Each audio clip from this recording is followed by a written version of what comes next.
Haley, Harry Estebian, I hope I not messed up your name, and Robin Mills, and Deli Oko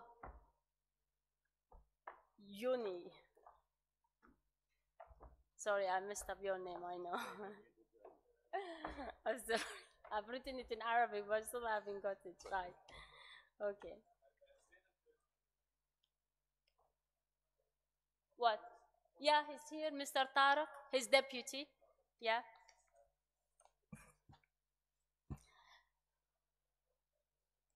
He has a presentation and he's given it to the... Ah, okay, yeah, sorry.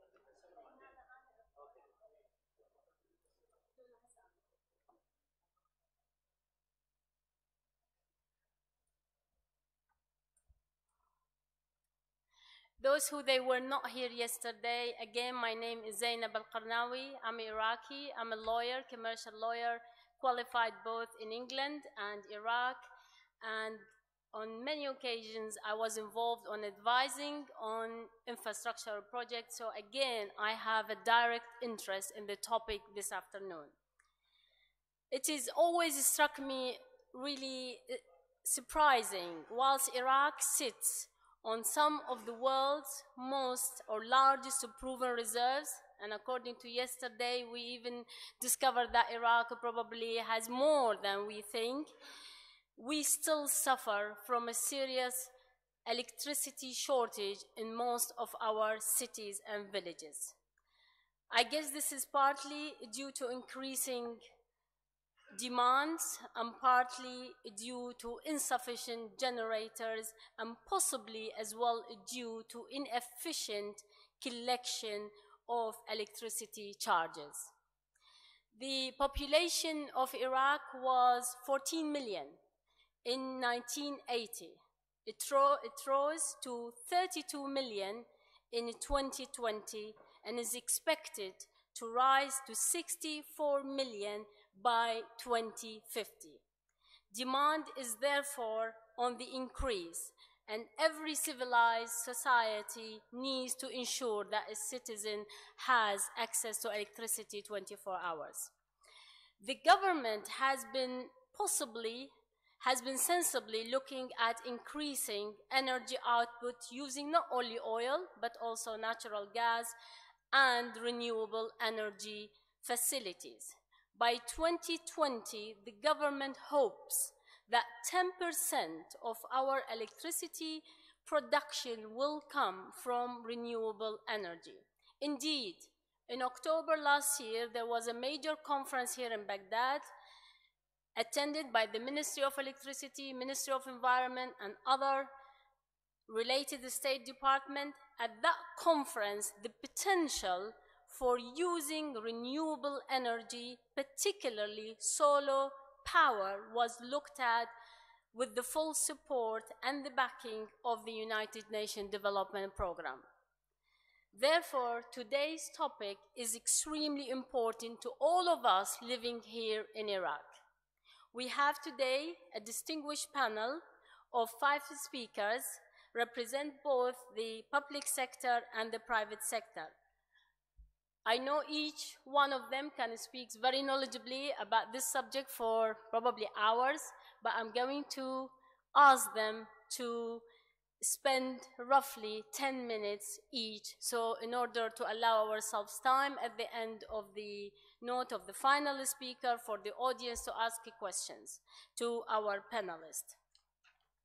Our first speaker was supposed to be Dr. Abdel Hamza Hadi Aboud, but unfortunately, as I said earlier, he could not make it due to some urgent business meetings. So he kindly sent his deputy, Mr. Tariq Rahim Arumi. So I invite Mr. Tariq Rahim Arumi, who I understand bringing Dr. Abdel Hamza presentation, and he would like to deliver it on his behalf. Please.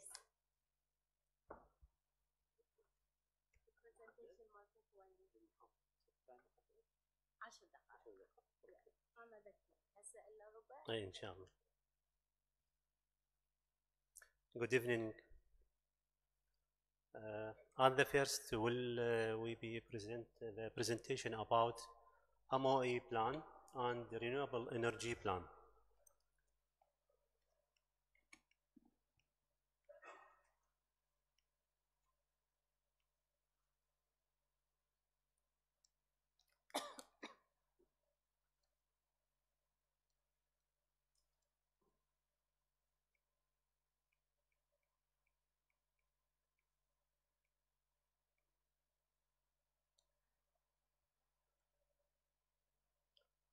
At the first, the introduction, the MOE has already invested about $24 billion for investor budget to about $14 billion for investor new power plant and about $3.1 billion for exit power plant rehabilitation, about $3.8 billion for transmission sector and other.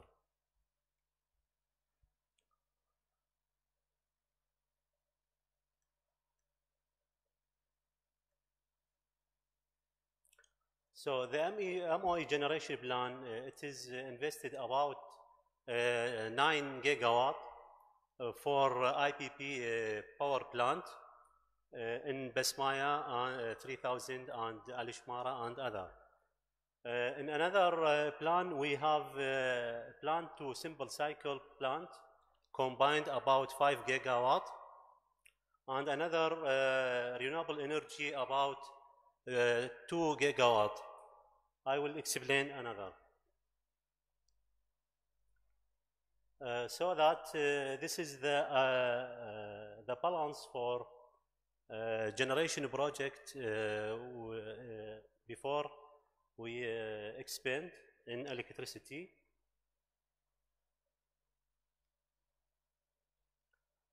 This is the balance demand between the maximum demand for 4 years and the available generation. So we have shortage load shedding now about 9 gigawatt. So in the next year maybe will be decreasing the shortage about 7 gigawatt because some investor plant will be in operate like Basmaya about 1,000 and another Alishmara maybe 1,000 megawatt. This is MOE plan. In the lowest it is the existing power now and another it is the upgrading combined cycle and we have combined cycle projects more combined with the GE company about 2,000 megawatt and another in Anbar city and we have a new power plant but we have no money at now to operate it or build this project so maybe in the future will be started to build this. In another IPP, this is IPP I explained before about 9,000 megawatt. This is the present peak production. I will compare between 2030 and in another 2070. So the Ministry of Electricity generated more power from 3,000 in 2030 to about 15,627. This is peak load. This is the location of power plant location, steam turbine in Iraq, and this is gas turbine, diesel, hydropower. This is location in Iraq. This is the plan for capture of gas and gas of demand. So this is the below. This is the domestically gas production from Ministry of Oil, and in another most important or import gas from Iran. At Renewable Energy Plan Program, I will show the radiation or global horizontal radiation in Iraq, in south region and in west region. It is about 6 daily total and equal about 2,000 per year. So the MOE plan investor, it is started with 2017. We plan about 1,000 megawatt, and another will be increasing to 2,060 megawatt. This is the location of investor PV solar energy.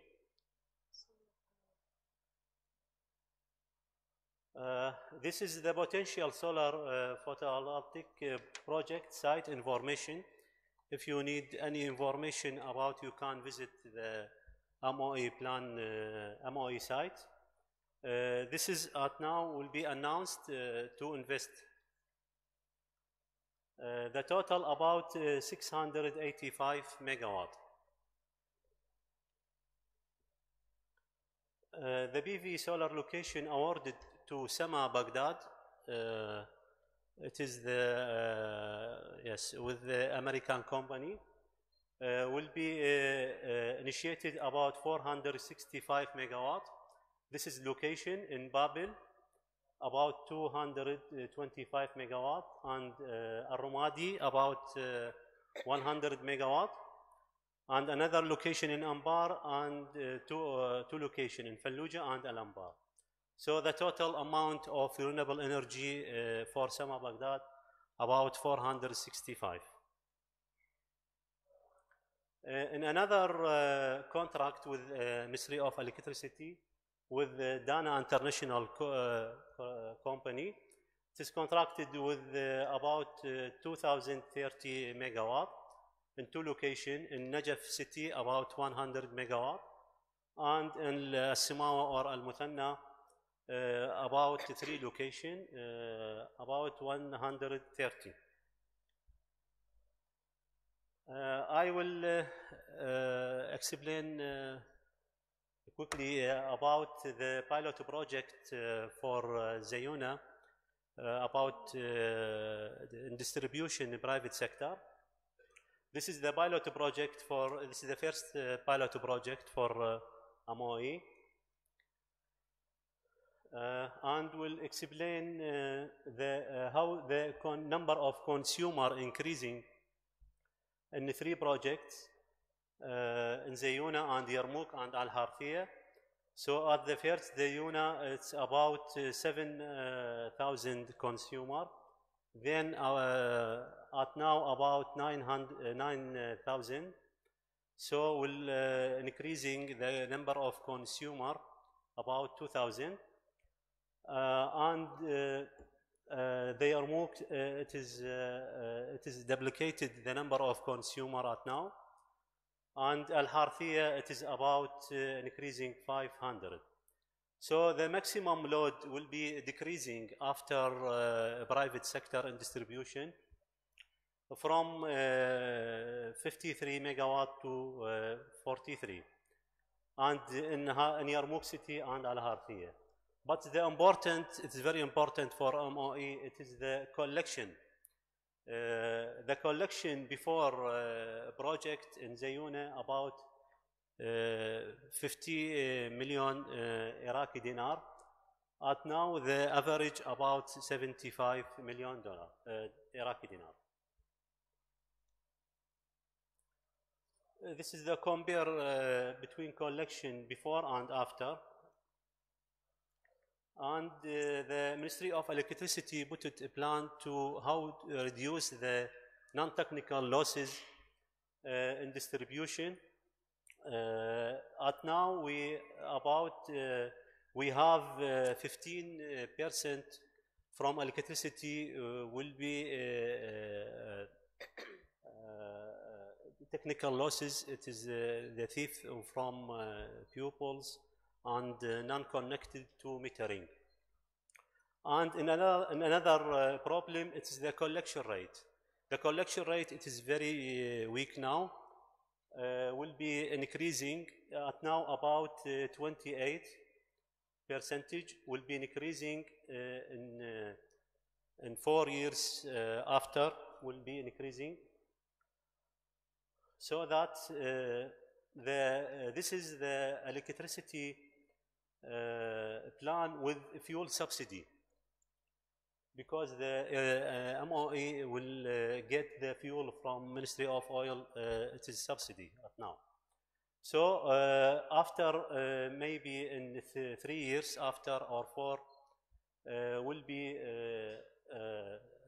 zeroing the non-technical losses and will collect about 10%. This is the subsidy. This is the plan with unsubsidy. So this is in the third row. It is the tariff. If the Ministry of Oil will be get fuel with unsubsidy, we must be increasing the tariff of electricity. And this is a plan. Maybe go to 5 years after, if no subsidy with oil. Thank you. Thank you. Thank you very much. Very interesting plan. Our next speaker, we are privileged to welcome Mr. Martin Haley, who is a distinguished leading renewable energy advisor at the U.S. State Department based in Washington, D.C. He says his passion about integrating energy with U.S. foreign policy. So that would be fascinating if he can touch on this in his talk. I welcome.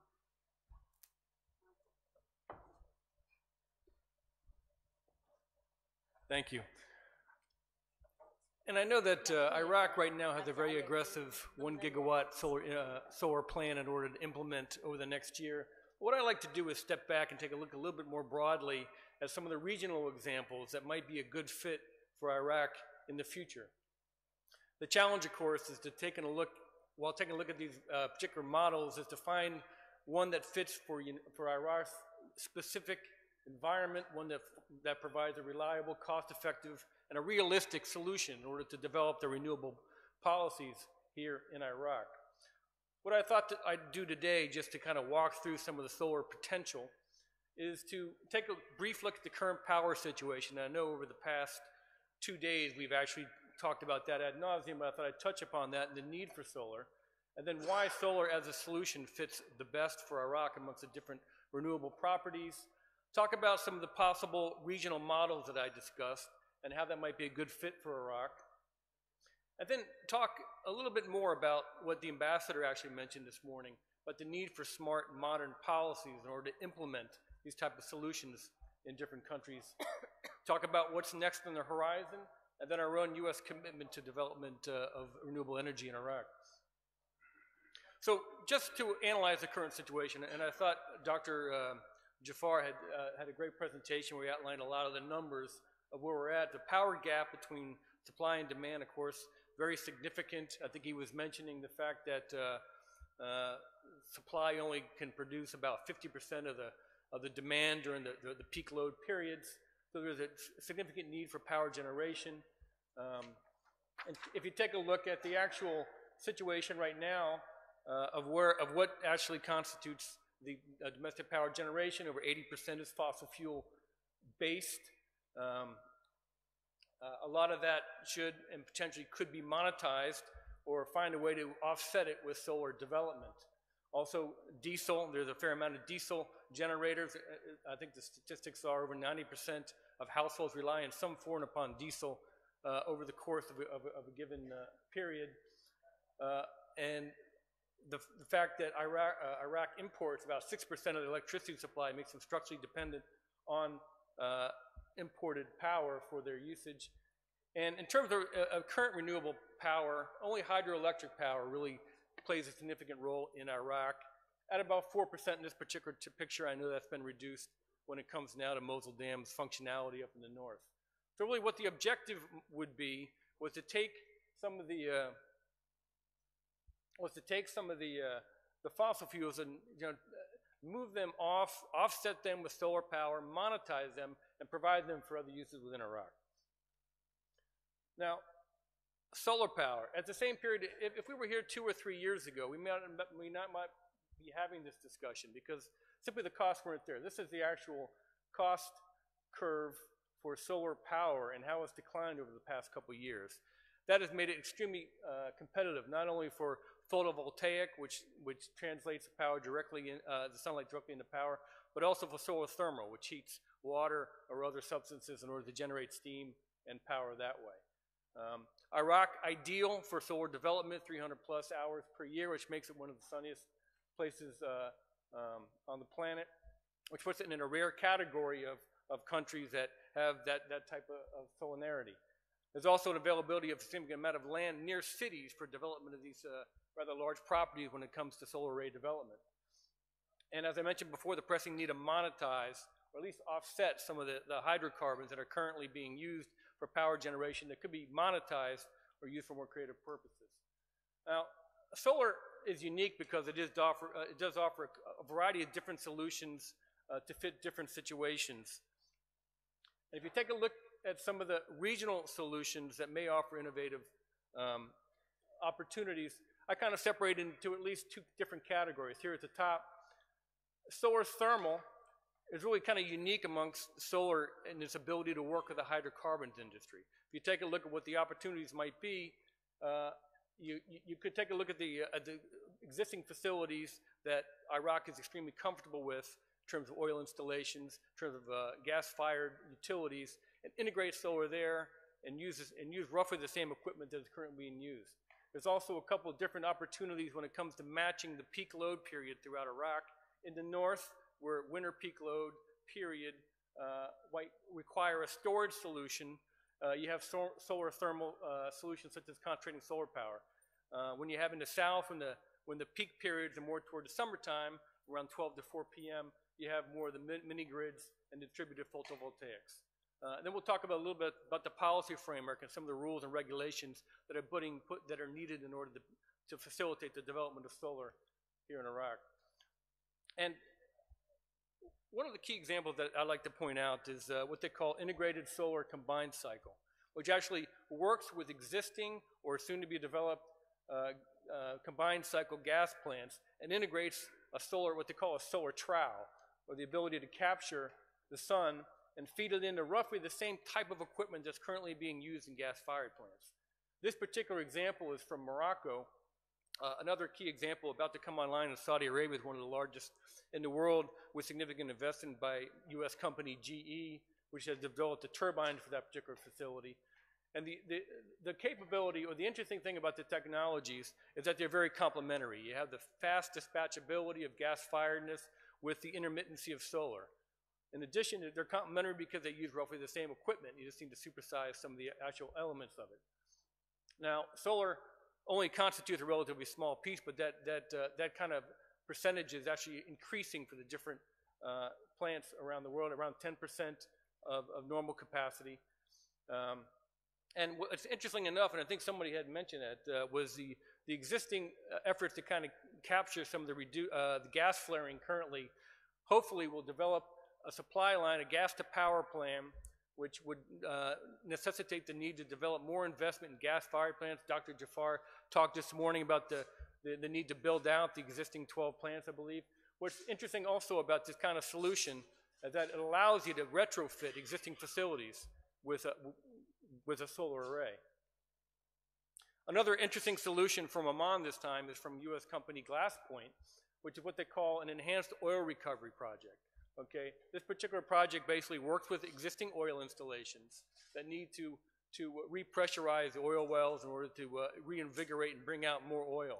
In Oman, for instance, 20% of their natural gas supply is used for enhanced oil recovery. This type of solution, what GlassPoint is doing right here, is trying to develop a solar array within this greenhouse type complex in order to create the steam and reinvigorate the well in order to displace and potentially monetize that gas that's currently being used for enhanced oil recovery. Also, interestingly enough, the oil installations themselves use an amazing amount of power, up to 10% of its own production normally. This type of solution, and this example in Oman is sized at about 1 gigawatt, not only provides the enhanced oil recovery, but also provides extra power in order to produce, power the facilities themselves.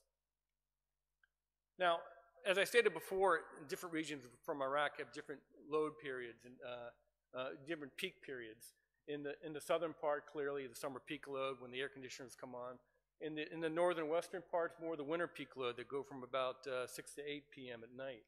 One interesting potential solution that has been done in a variety of places, including Morocco, what they call a concentrating solar power solution that actually has its own way of storing energy through, in this particular example, what they call a power tower. It trains these mirrors on the tower in order to superheat molten salt in this case, and keeps the power active for up to 7 hours after the sunset. These kind of solutions bring that ability to cover that winter peak load cycle. The alternative, these are relatively expensive to develop. The alternative, more of a trowel-based solution, lower cost point to come in with the same basic principle, being able to have the storage to cover the winter or the nighttime peak load periods. Another opportunity toward the south, you think about the summer peak periods when the air conditioners come on. Distributed solar and photovoltaic is a clear opportunity. Grid coverage is widespread in Iraq, but the outages cover about 7 hours a day on average. This ability, and of course 90% of them do rely on private diesel generators to some degree. Now, these kind of photovoltaic solutions offer the ability to develop small mini grids or ways of distributing the power that would offer the ability to connect or not connect onto the grid.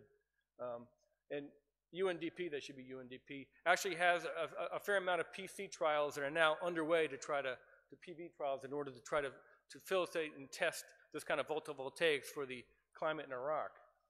One solution that can be applied when it comes to photovoltaics, what they call mini grids.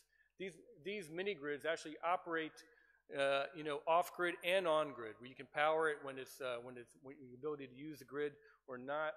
What's creative about these particular solutions is that the distributed network basically provides a way of negotiating directly between the supplier and a group of customers in a given location. For example, this could be a large residential community, a series of commercial buildings, hospital. These type of networks of these kind of ideas facilitate the integration of those type of units, and may even provide solutions to the hybrid diesel solar model, which would push that kind of power out on a decentralized basis. Now, when it comes to enabling solar, tuning the policy is critical. As the ambassador mentioned this morning, modern, contemporary rules and regulations need to be available in order to enable this type of solution. Now, there are currently some very strong incentives on the books for renewable energy development, cheap land in order to develop arrays, tax exemption for 10 years, import duty exemptions. UNDP right now, my good friends from UNDP are now developing a series of very important draft documents that actually do a lot of the interface work, the PV grid code, the ability to accept this intermittent electrical supply in order to incorporate it into the grid. Also financial incentive schemes, and the ability to develop regulations that would allow decentralization and other ways of pushing the regulations down to that level. I would also add that international auctions could help. I know that the price point right now for the PV plant is rather aggressive, but these international auctions would be able to appeal broadly to international audiences and be able to bring in more companies that can develop the solar properties in Iraq. Those auction prices, which have plummeted throughout the region, are really kind of unique to each individual country, not even each individual country, but sites within the country. Iraq could develop these kind of international auctions, which provides the transparency and the kind of international way of bringing in the best companies when it comes to developing the solar properties.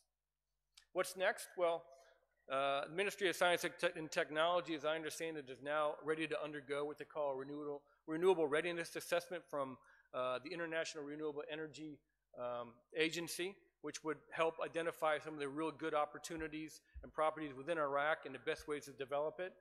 UNDP, they're on the ground finalizing some of the needed policy and regulations, working with the different ministries to bring them together in order to coordinate the policy resolutions. The gas to power plan that I mentioned, that's part of the reducing the gas flaring, that could result in new gas-fired plants and new ways of using the gas. Those are opportunities in order to integrate solar with those solutions.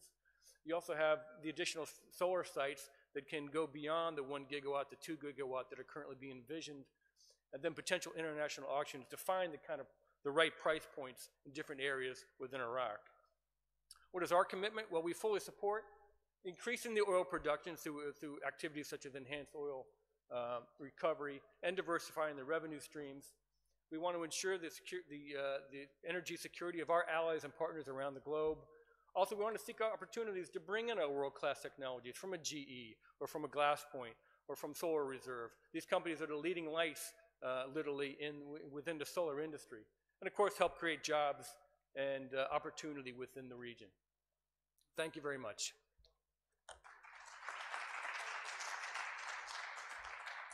Thank you.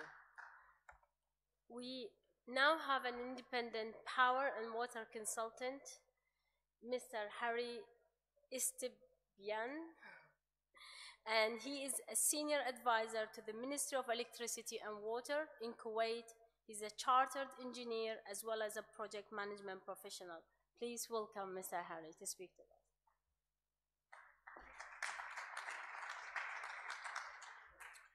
Yeah, good afternoon, gentlemen and ladies. Thank you, Zainab. Yeah, my presentation this year is about solar energy in Iraq. I tried to find a good title for my presentation, and I called it From Outset to Offset. Really, I called it Outset because solar energy is not new in Iraq. When I was first graduated from University of Baghdad here in Iraq, there was solar or renewable energy research center here, and the law was issued in 1982. So it's something goes back to 20, 30 years ago, actually.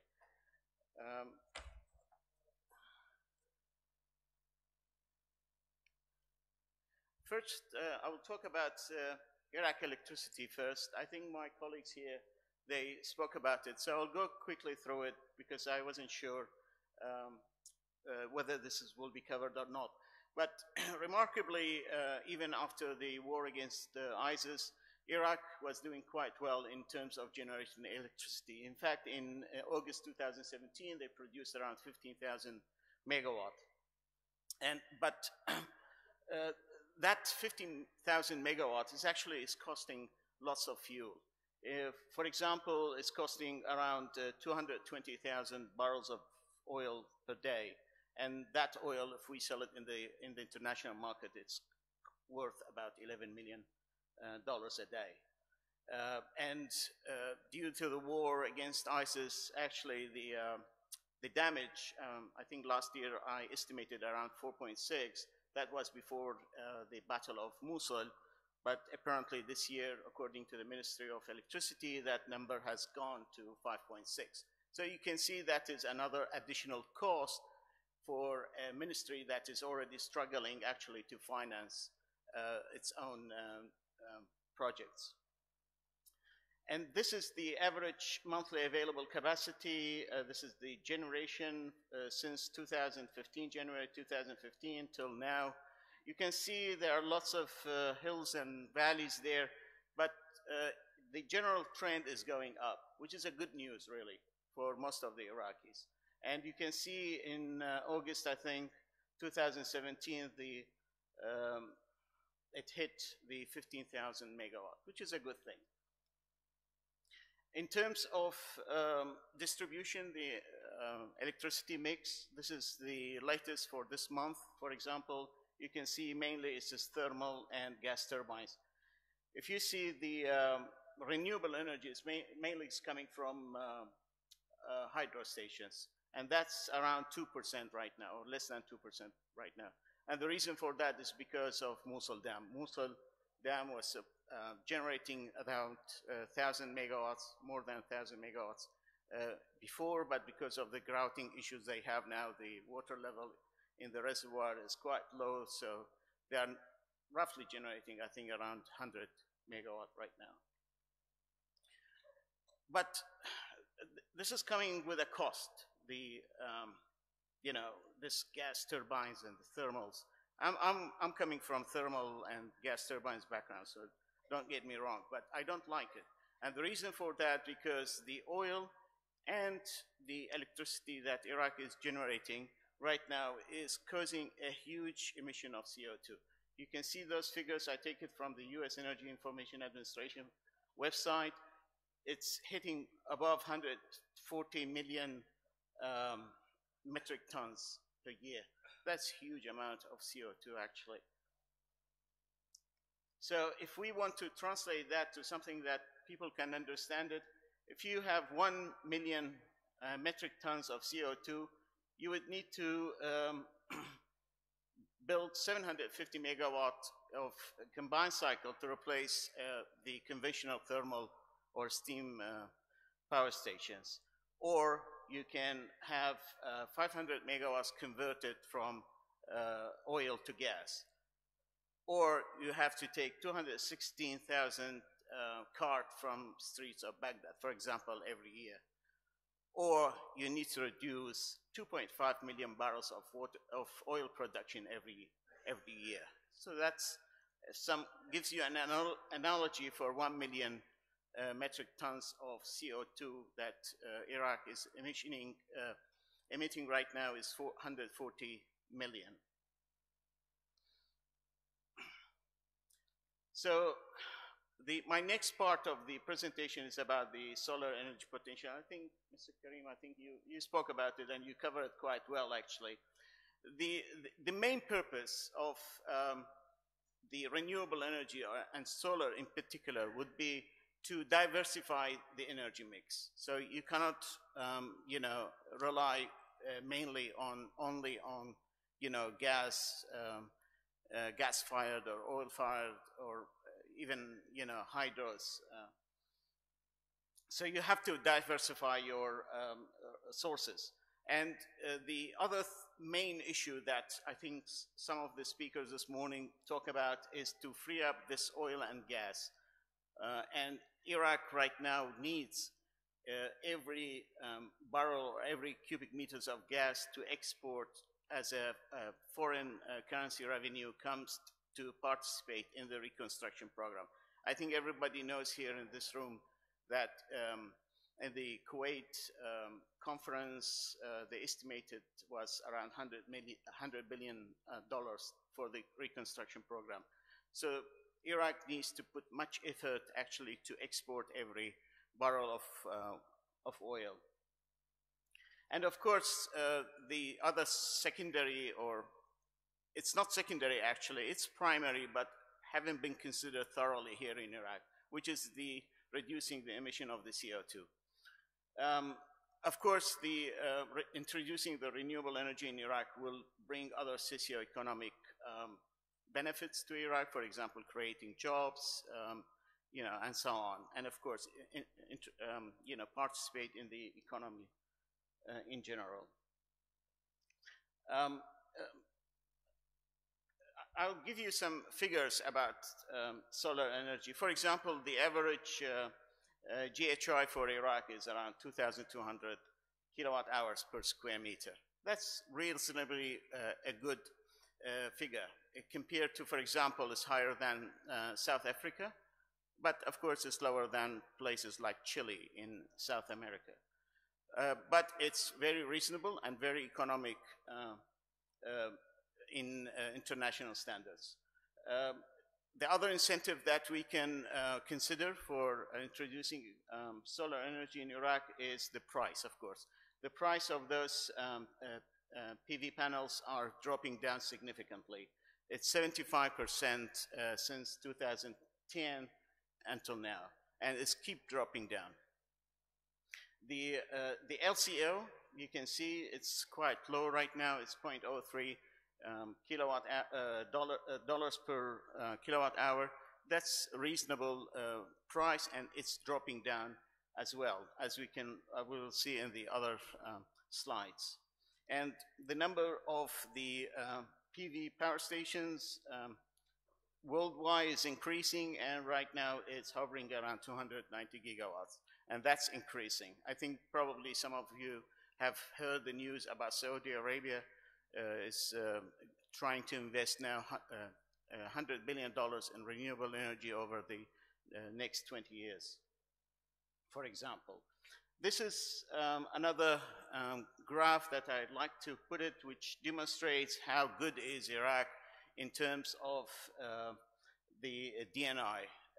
It gives a very good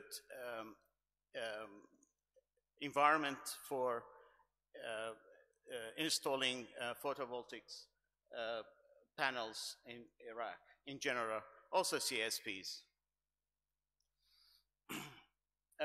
I think this is pretty much covered. I think in 2017, probably people would know that Iraq has announced that they have identified 12 locations, and they offer 3.5 US cents per kilowatt hour. That's $0.035 for 15 years fixed price. And that was for about 695. I think, Mr. Karim, you said 700. I think your figure was higher than mine, but it doesn't matter. It means that Iraq is on the right way of developing renewable energy. There are incentives to put it. The prices are dropping down, so it's a good time for Iraq to think about renewable energy. And of course, you can see the construction period is only 8 months compared to combined cycle thermal, which takes around 3 years minimum to construct a power station. Those are the locations, some of the recent ones which are announced. You can see, for example, in Muthanna, 130, in Najaf, around 100 megawatts, Ambar, about 240, Babel, around 225. So it totally comes to about 695, which was announced recently by the ministry. This is good news, to be fair. But the only bad news that I wasn't really into it is because if we compare Iraq to the Gulf states, you can see the prices now, how they look like in the Gulf states. For example, in Dubai, the Solar Park 3, which is 800 megawatt, the feed-in tariff was about 2.99 cents. In Abu Dhabi, Suwayhan 2.42, and Sakaka was around 1.78. Okay, some people will say Iraq has a risk, the economic and the security risks are high. Some other people will say some other reasons, not the price, the feed-in price was, tariff was high, but this is what now the range of the prices that are offering in the Gulf. And this is what the plan is for the GCC states right now.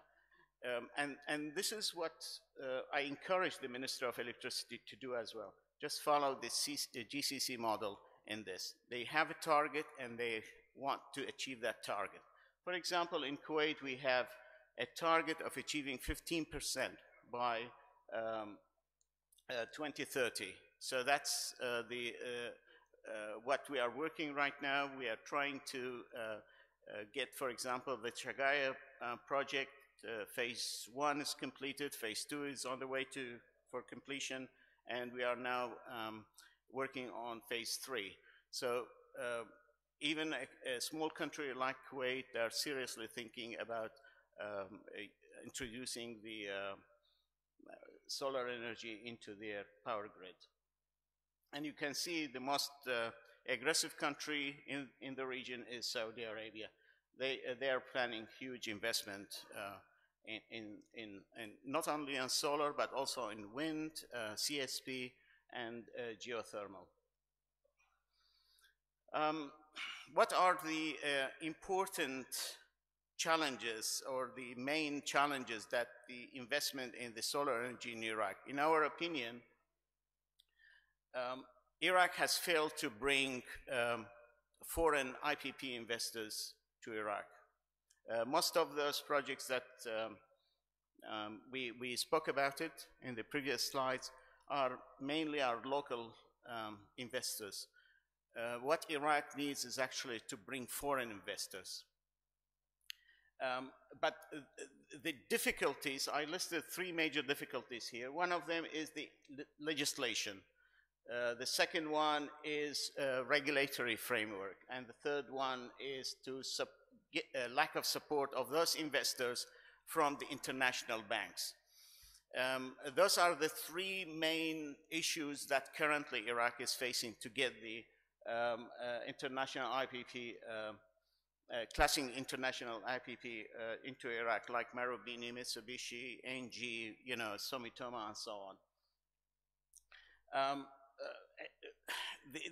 The issue with the local investors are they go and they borrow from the local banks. And the problem with the local Iraqi banks are 2 things, in our opinion. One is the debt tenure, and that's basically they don't have the experience actually with large renewable energy projects. So basically their tenure runs between 5 to 10 years compared to international financial institutions, which is around 20 to 30 years.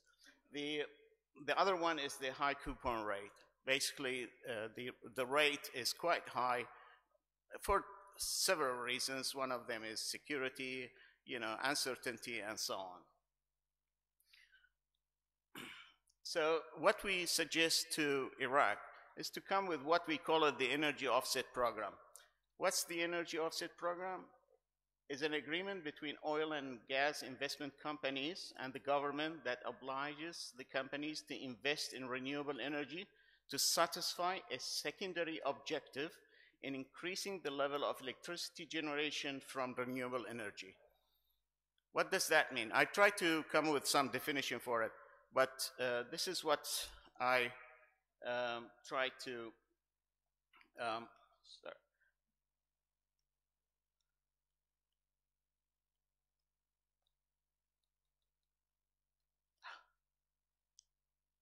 sorry for that.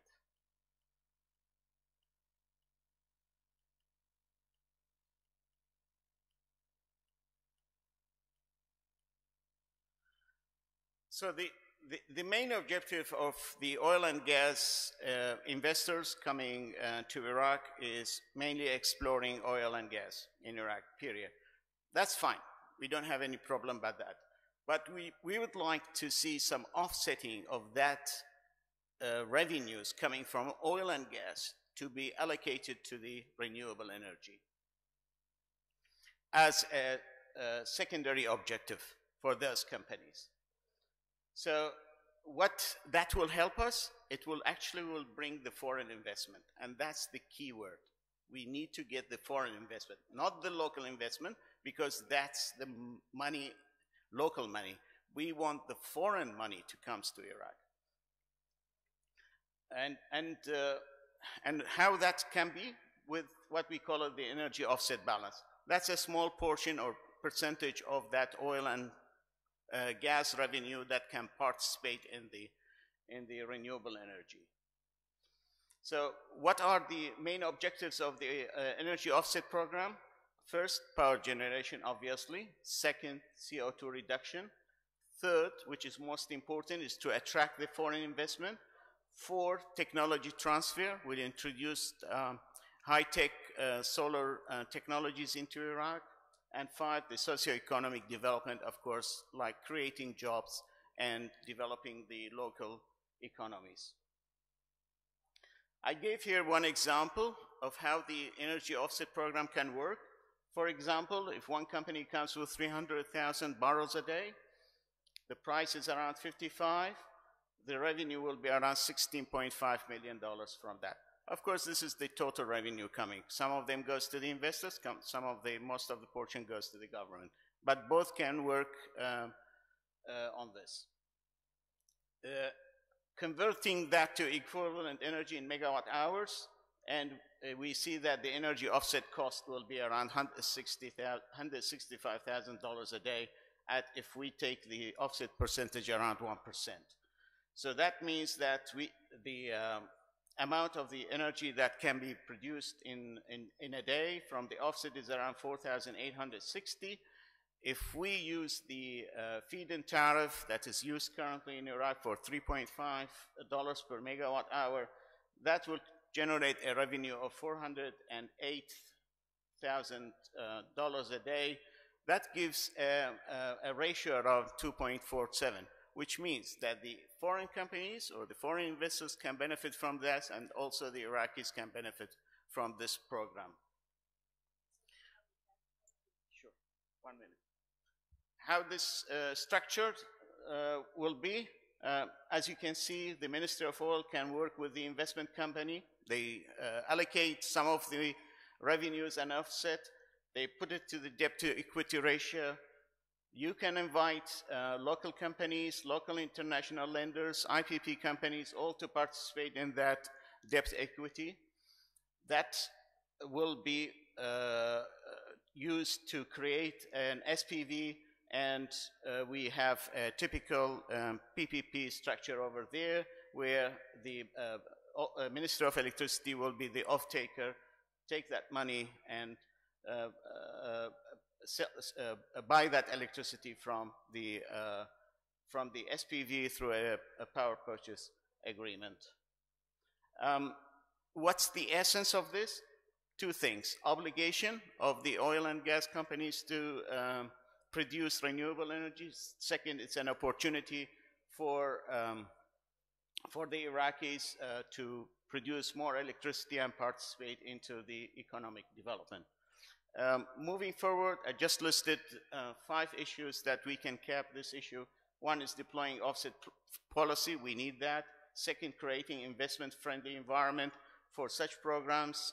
Institutional development, we need to create that to encourage the foreign investors. Technology transfer, which is very important to bring those manufacturers into the country, fulfilling the socio-economic goals. Thank you very much.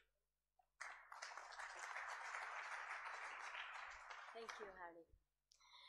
Our next speaker needs no introduction. Mr. Robin Mills has been a speaker at numerous oil and gas conferences throughout the Middle East. He is a senior fellow at the Iraq Energy Institute and is an expert on Middle Eastern energy strategies. No oil conference would be complete without him. I invite Mr. Robin Mills to speak to us.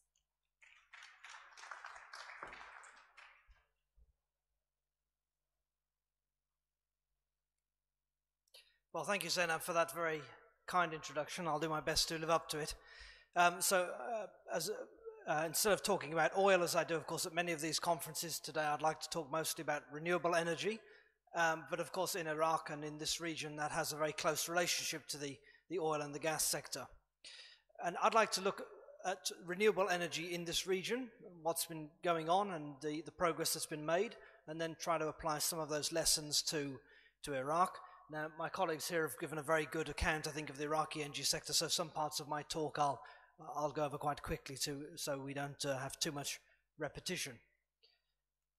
But first of all, to talk about the regional renewables outlook. So there are a number of drivers for renewable energy in uptake in this region, and I think it's notable that really these are mostly not environmental drivers. Countries are adopting renewable energy in this region because it makes economic sense, and the environmental benefits are very good, of course, but that's not really the main reason for doing it. The main reasons are to produce electricity, of course, for growing economies, to free up oil and gas for domestic use or for export, and in some cases to gain some energy security for countries in this region that are oil and gas importers. Obviously that doesn't apply in Iraq's case.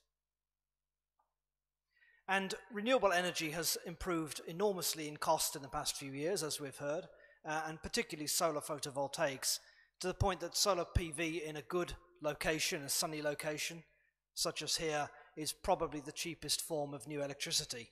And you can see the costs that I've given here This is all in cents per kilowatt hour. So in a good location and with a well-structured project, solar PV coming in at perhaps 2.5 cents or 3 cents a kilowatt hour, plus a little bit for transmission distribution to the end user. And that's the cheapest form of electricity we have here. It's even cheaper than generating electricity using cheap gas. So if you have cheap flared gas, of course you should be using it, and the power generated will be very cheap, but solar PV is even cheaper. So if you think about solar photovoltaics as, even if you think about them as not providing firm capacity of electricity, even if you think about solar as just saving you fuel, saving oil or saving gas, it still makes sense. Even if you need to have a gas-fired plant as backup for night or for non-sunny conditions. Now, I think also interesting is that we've seen recently some quite dramatic improvements in concentrated solar power. Dubai's recent bid came in at 7.3 cents. That is a lot more expensive than PV, but concentrated solar power has the advantage that it can generate through the night, and so it can provide potentially 24-hour power. So I think this is a very interesting advance for this region, and you can see a case where some solar, concentrated solar, some solar voltaics and some gas would provide a very low cost and very environmentally friendly electricity system for most of the countries in this region. Other forms of generation, some using oil, nuclear power, even coal, look more expensive, more technically difficult, and of course, it's in the case of coal, much less environmentally friendly. And this makes the point on the solar bids that we've seen in this region. So I think Dubai kicked it off a few years back with its bid of 6 cents. And then within the space of a few years, we've seen that come down to below 3 cents. And that's really been Middle Eastern countries, particularly the UAE and now Saudi Arabia, and then some Latin American countries have been leading this. Now, I think there'll be a question. So Saudi Arabia eventually awarded that project at about 2.3 cents. Could Iraq be achieving solar voltaic prices around 2.5 cents for its projects, or even the 3.5 that was offered for the feed-in tariff? Now, I think ultimately that's a good target to have. Solar costs keep coming down, but I think Iraq needs to bear in mind these very low solar costs were achieved partly, to a large extent in fact, because of very cheap financing. So some of these projects are 86% debt financed. So the developer is only putting in 14% of the finance, the rest is from banks or financiers, and at a very low interest rate, perhaps 3% or even less. And that's one reason why these costs are so low. Now, in a more difficult environment like Iraq, and in a case where the political situation is less certain, the payment security is less certain, then banks will not be able to finance projects to anything like this extent. And so the prices will be higher. So I think any project in Iraq needs to be realistic about what's achievable early on. It's better to get some projects built, even if they're a bit more expensive, and then start gaining the experience to bring down those costs. And solar photovoltaics fit very well to the demand pattern in this region, because electricity demand here typically driven by air conditioning in the summer. So if we look here, we've got 2 seasons. We've got the top season, which is the low demand season.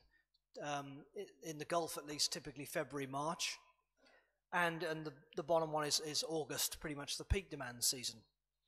And you can see if you had a mix of, say, low-cost gas, maybe flared gas, captured flared gas, and solar voltaics, you can have a system that meets demand very easily in the middle of the day with solar and at night time with gas during the winter.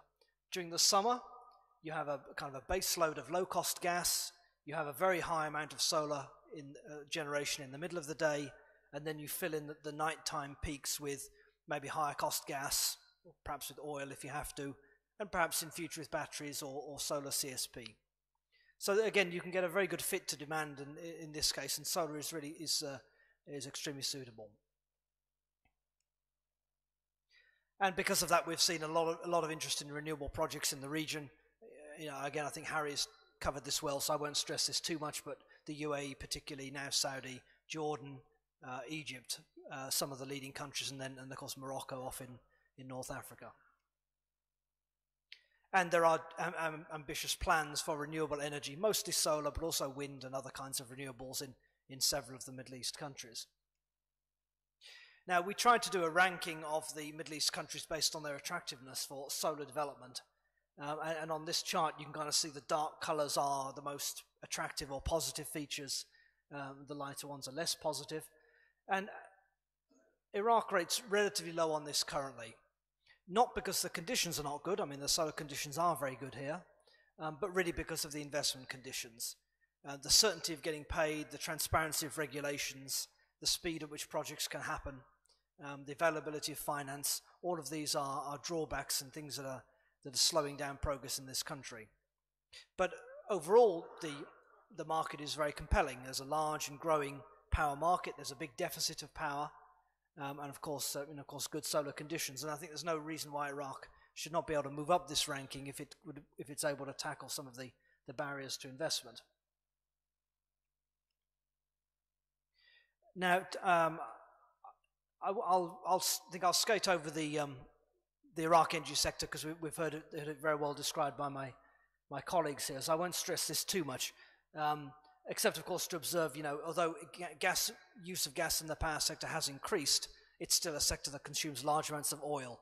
Crude oil burning has reduced in some months almost to zero, but still a lot of fuel oil and diesel being burnt, of course, valuable fuels which would otherwise be available for export. Now, I talked a bit about the solar conditions in Iraq. I think it's fair to say Iraq does not have the best solar conditions in the Middle East, but it has very good ones. If we look regionally, you can see in the top left we've got the total solar radiation, which is really what we're thinking about when we think about solar photovoltaics. And of course, the Middle East, North Africa is very, very good for this, amongst the best parts in the world. In Iraq, a little bit lower. Some of that's to do with the atmospheric conditions, haze and dust and so on. But certainly out in the west of Iraq, the western desert conditions are very good. If we look at direct solar radiation, so this is basically the sunlight coming direct from the sun that could be used with a mirror with concentrated solar power. Iraq's conditions, you can see there, in most of the countries in green, which is okay, about as good as Dubai, which recently had a very good bid for solar CSP. Not as good as say, northern Saudi Arabia or Egypt. But again, out in the western part of Iraq, solar CSP conditions would also be very, very good.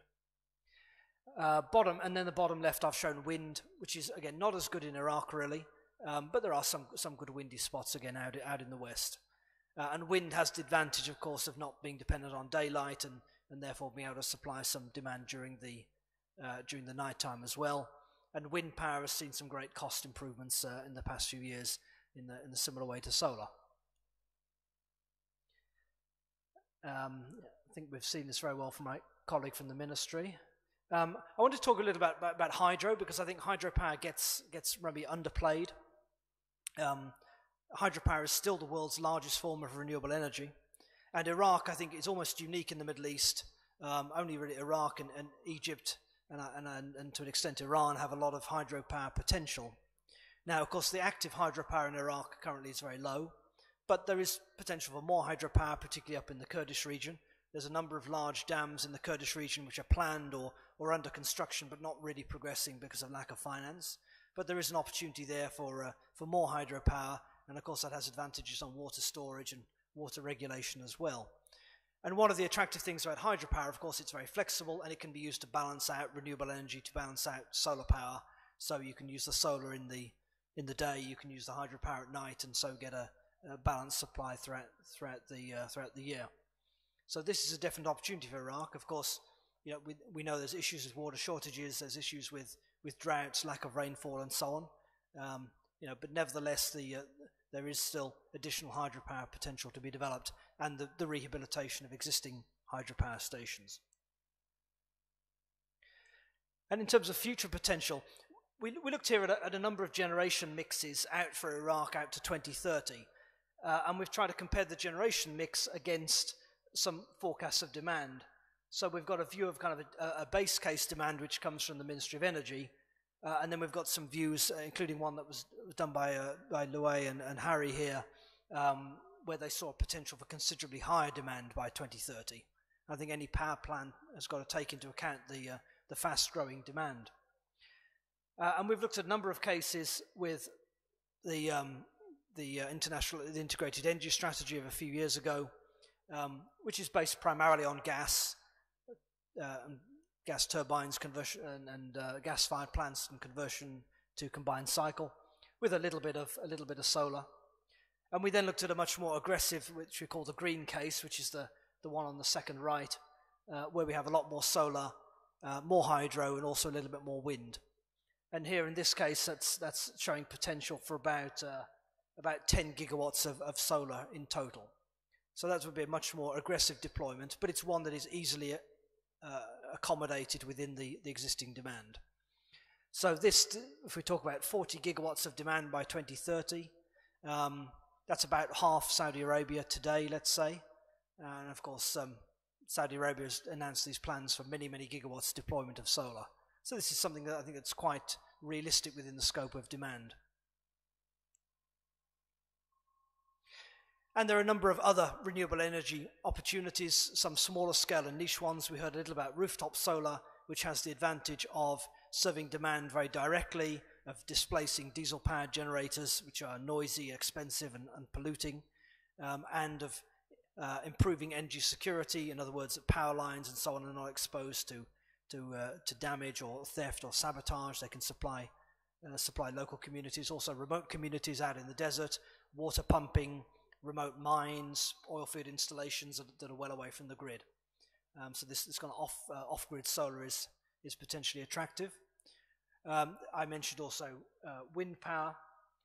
Solar water heating is another one that's very easily installed, and if you go to, for instance, Jordan or Cyprus, you will see solar water heating is very, very widely used. It's an easy, again, way of saving electricity or kerosene or LPG for water heating. And then a couple of other kind of lesser opportunities, perhaps in geothermal energy and in waste to energy, other renewable opportunities that could be pursued. So, in conclusion, really, even with subsidy reform and improved efficiency, meeting demand growth for electricity is still a challenge. We know there's a significant deficit today, and although electricity generation has improved a lot and increased a lot, it's still falling short of meeting demand. And replacing oil, in particular from the power sector, is particularly important. Domestic gas production will contribute, but it's unlikely to be sufficient, and there will still be the need for gas imports, probably from Iran. And so any renewable generation is reducing that dependence on imports and saving gas, which is can be used domestically for other uses, or at some point could even be exported. There's been some progress on distributed renewables, but more progress on that and with energy efficiency will lead to some major savings in fuel. And solar and wind in particular are commercially viable. Even if you look at very low-cost gas resources, solar, and particularly solar and also wind, are still able to be economically competitive now. So really the question is the deployment of large-scale renewables. How can that be accelerated? How can that be encouraged? And I think, as we've heard from my colleagues here, and as I've also argued, the key thing is to get the investment conditions right, have a very transparent process, clear regulations, a very quick path to projects from bidding to being able to build, to start construction and to start operations, and a very clear payment structure to ensure that developers can actually be paid. There's a whole other issue, I think, about the reform of the electricity sector and about reform of payments and subsidies, which also needs to be tackled, but at least if that can be divorced from the renewable sector and the generation sector, we can see some of these projects going ahead. We see enormous appetite to come into the region to invest in renewable energy in many other regional countries, including some that have their own security and political challenges, and I'm sure the same appetite will be there for Iraq if the investment conditions are right. Thank you.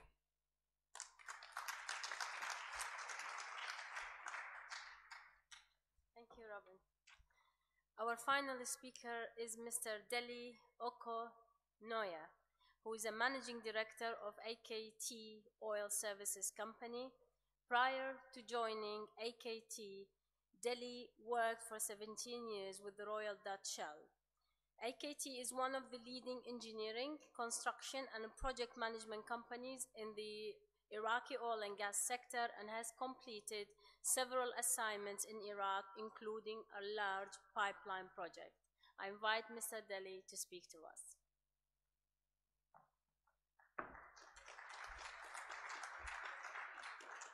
Thank you very much. I have a question to ask you this afternoon. Because when you're the last speaker, it's both good and bad. Good for the audience because very soon you can have a break. And then bad for the speaker because I have to struggle to retain your attention. But that's fine. So my question to you today is, how long does the sun require to provide the 17 gigawatts of electricity required to power energy demand of Iraq? How long? Yes?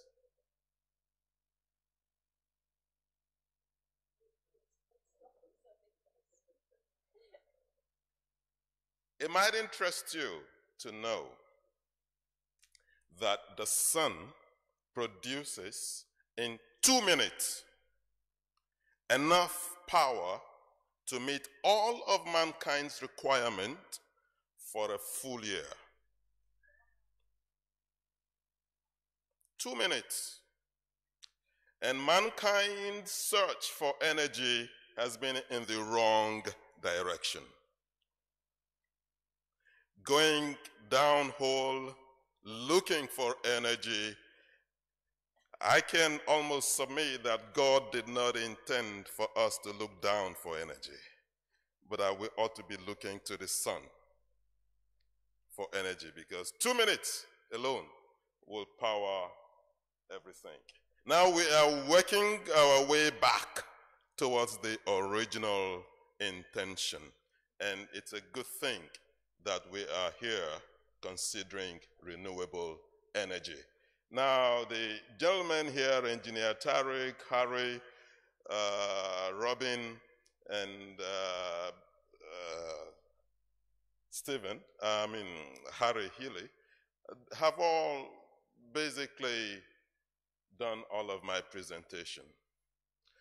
And I will therefore be moving very fast towards my destination.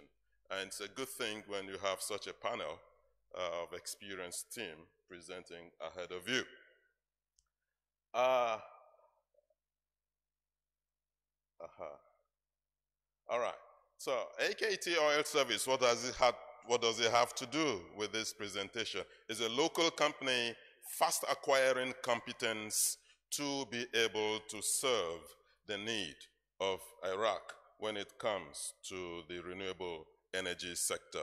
Now it's gaining lots of experience working in the oil and gas industry. As I mentioned, I will be going through this very fast. And as Mr. Robin indicated, the World Bank is supporting the use of solar panels. In Dubai today, as we speak, many homes are powering their energy requirements by installing on their roofs solar panels. Even in places where the sunshine does not compare to what we have here in Iraq, in Europe, where they are looking for the sun. In fact, when the weather becomes so bad, they travel to the region looking for sunshine. Sunshine brings happiness. And that is what some people sell as tourist attraction. We've got it here in abundance. And as Jim mentioned, it is cheaper to use electricity. Many of you here in your homes have 60 kVA generators to provide power for yourself. This is a cheaper alternative that we could use at home. Why don't you do it? Now, not just that. I want to show to you, and it's impossible to talk about renewable energy without showing this map. Now, it's been flocked by all people from Engineer Tarek. Everyone has showed to you, so you're fed up with it.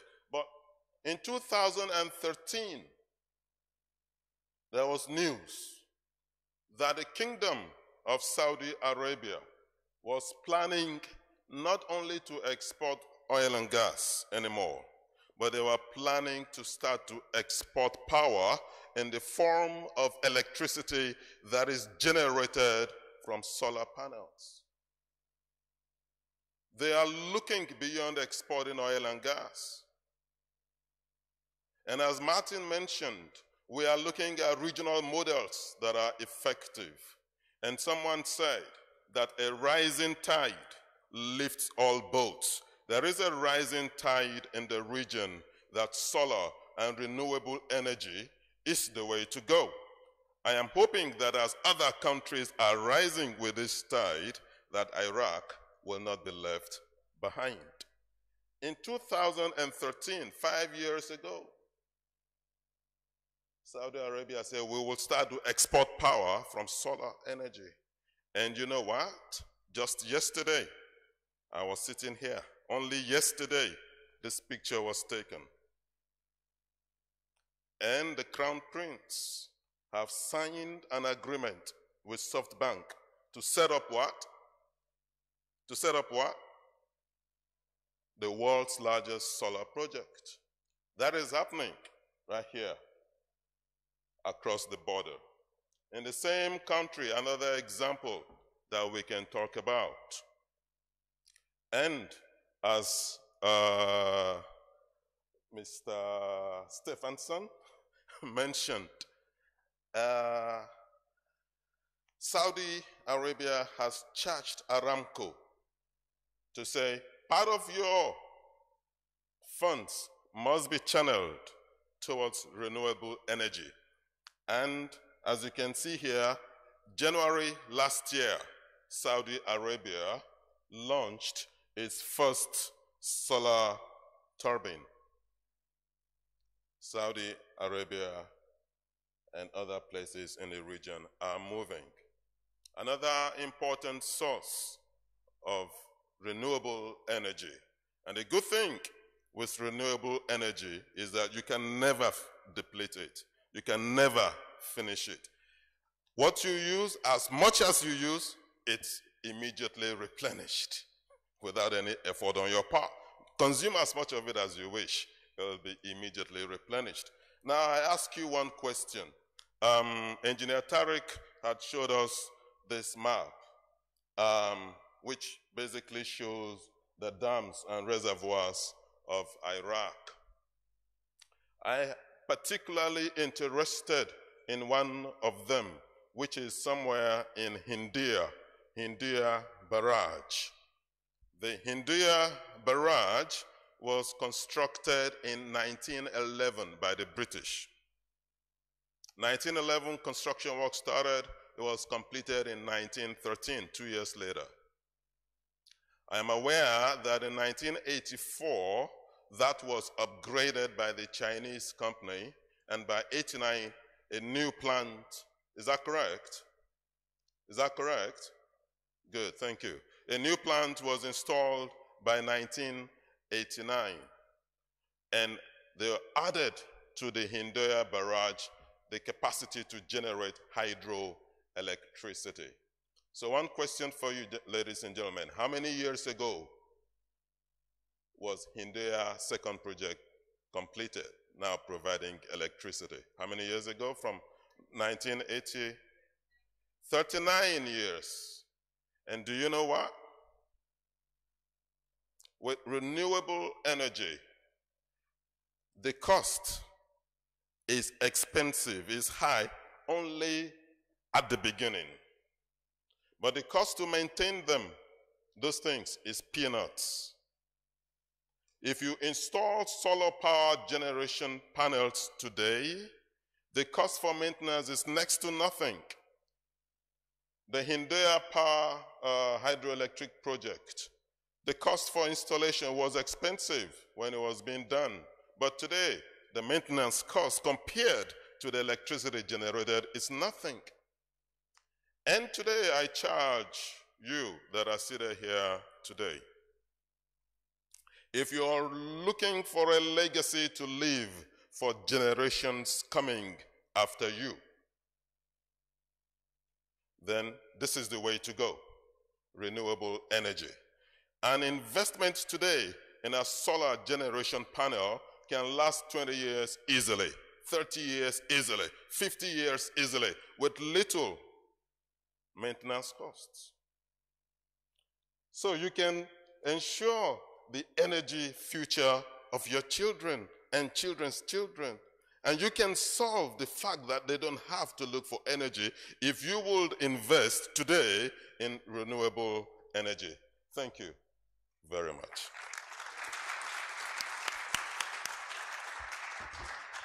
Thank you very much, Dali. That was really interesting, very interesting.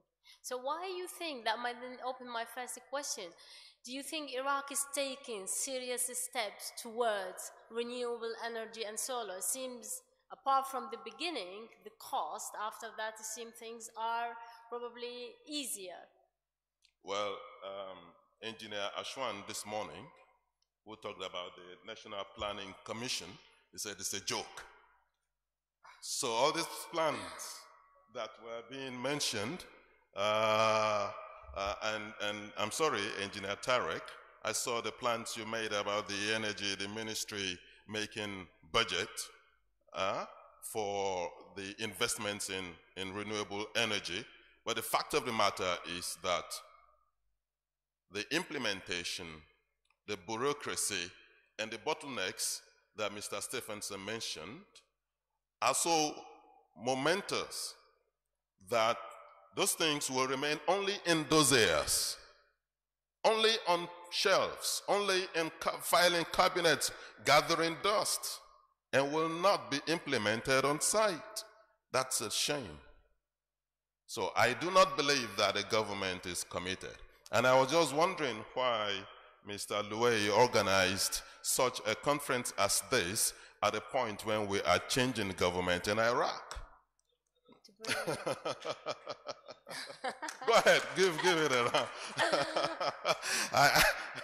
I thought that such a conference like this could have waited 2-3 months. I don't know when the next government comes. But then that will give a blueprint. That will give some sort of guidance and an agenda to the government. Thank you. Thank you. My next question is to Mr. Tariq. From what we've heard from our speakers, the investment we have seen so far in this sector, it's mainly local investment. What the country really needs is the international investment, the big money.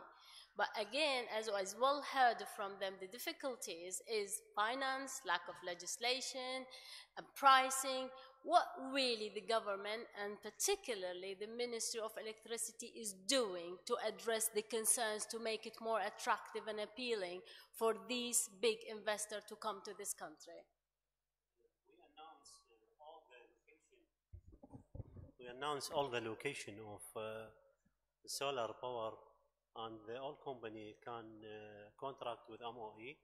But the important it is the price of the kilowatt hour. It is very important. But the Ministry of Electricity don't worry about the local company or foreign company. Okay, so you say the price is the problem, but don't you think the price is high because of the conditions and the environment of this country? Is it fair that you compare the prices, let's say, in Dubai or Saudi to the price of Iraq? Because the risk it is very high in Iraq. So the price of the solar power it is high from another country. So the same question probably I put it to you all, because Mr. Tariq is more on the public sector, you are on the private sector. What do you think? What steps you think the government should take seriously and urgently to address your concern, to make the Iraqi market more appealing to you? I know you probably already mentioned in your talk, but any particular focus and you think that will make it more appealing to you? For example, to all of you. If I take the US market, for example, and the US investors. Well, you know, our ambassador this morning pointed out two things that really need to be done here. One basically is to modernize some of the rules and regulations in order to provide that framework to enable the deployment of whether it's renewables or oil and gas. Another, obviously, is to tune the investment environment. You have to be able to bring companies in long term. You have to be able to provide the appropriate kind of rate of return. You need to be able to keep them here for the term of 15 years, which is the term of these renewable contracts. So really, when you set a relatively arbitrary rate of a 3.5 cents based on regional models, is that appropriate for Iraq? Is that appropriate for every area of Iraq when it comes to developing these type of renewable solar properties? Potentially not. I mean, if you were able to develop more of a international auction, something that would transparently probe and find the right price point for different areas that international companies are willing to pay in order to come here and stay for 15 years. Those are the kind of ways of developing that return of investment that will bring in companies for the long term. Okay, thank you. Any comments, Harry or Robin? Yeah, I think, look, I would observe this, you know, having seen Dubai's very successful program so far. I mean, I'd make two main observations. You know, the first one is you want to move quickly on this, but also do it in steps. Dubai started with a 13 megawatt solar PV, which is, you know, it's pretty small. And they did that with DWA, the power utility, along with a private developer. And they did it, as Martin says, with an auction method. So they found out through an auction what is a reasonable price for this. Then they went to a 200 megawatt scheme. In fact, it was 100, and the bids were so good they increased it to 200. Then they went to 800 megawatts for the next round. So they moved pretty quickly, but they also took it step by step. And in every step, they were able to get a huge cost reduction. In fact, between the first and second auctions and the second and third auctions, they cut the price in half each time. So people developed confidence in the project, people developed their financing models, they got more and more diversity, they'd get something like 40 companies qualifying, so it became extremely competitive. And so that's kind of the first observation. I think the second one is, don't worry too much about the price. Don't get hung up that Saudi got 2.3 cents, because, you know, that's unlikely to be achievable initially. The important thing is to get some deployment going, and you can do that by auctions and establish with an auction what are people actually willing to bid at. If you look at Jordan, you look at Egypt, you know, which are countries which are less creditworthy, and, you know, at least Egypt has some political difficulties. It's a bit more comparable. They're getting 5 to 6 cents probably. So it's quite a bit more than the GCC's been achieving, but it's still a very cheap and a very competitive price. So that's more important than trying to get the absolute rock bottom price for 2,000 megawatts of capacity today, which people are just simply not going to bid for. So and you've got many solar sites, many solar projects. You know, so there's no shortage of them. So it gives you the luxury of taking this kind of step-by-step approach. And I think it's very important for the investors to have the confidence of payment. And you know, we heard the comment on the IPP this morning, the gas-fired IPP.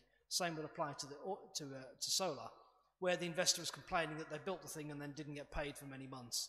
And that, if you have a very competitive solar project with very, very thin margins, that will ruin the economics of any solar project, and people will not be interested. And maybe the first guy who does it for a low price, and nobody else will follow if they have that experience.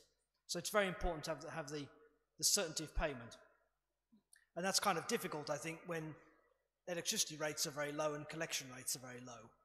It means that if the electricity company can't actually pay for the power it's taking, then the government has to step in with a guarantee, so at least the investor knows they're going to get the money from somebody. So I think, you know, those are all kind of critical issues to address and, you know, think about designing this kind of scheme. Thank you, Robin. I know we are really short of time, and I want to give the chance to the audience to raise any questions they may have to our panelists. Please, the gentleman in the third row, the microphone, please. Here.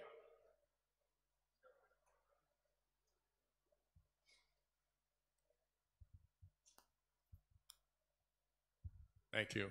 Yeah, first I just want to thank you for putting on a conference, because it's been very enlightening.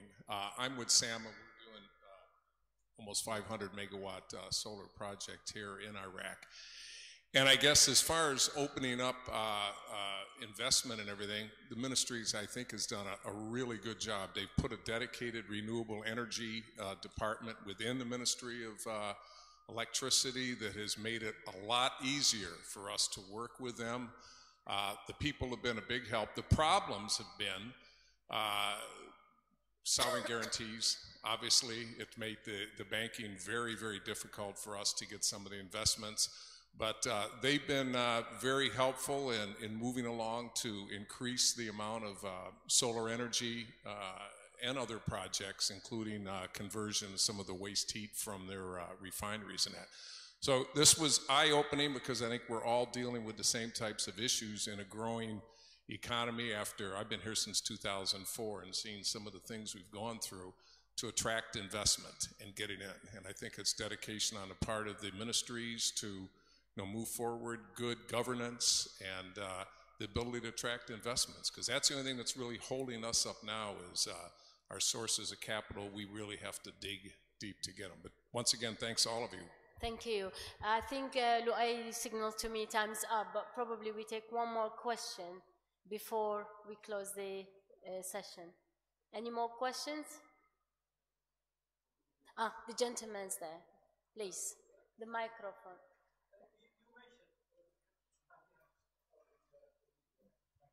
Here is the microphone. You mentioned the question very briefly of transfer of technology as part of the process of using more alternative energy in Iraq. What is your views on that? Because that could be quite a big factor in this. It's actually the same model that I think Del mentioned about Saudi Arabia. Part of this mega project that Saudi Arabia is thinking right now is to build those panels in Saudi Arabia. They are not imported from overseas. It's going to be built in Saudi Arabia. And with that, it will come with the experience, technology, and so on. So I think that's the way that Iraq should think as well. It's not only about building solar panels, importing solar panels, but also building the solar panels here in Iraq. That will increase the number of reduce the unemployment in Iraq. It will bring the technologies to Iraq. It will participate significantly into the economy.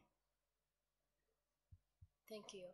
Thank you very much to our panelists. Thank you for being here and for sparing the time and sharing your thoughts and presentation with us as well. Thank you very much to our audience. Now I invite, is it Noor who will be moderating the last? Ben.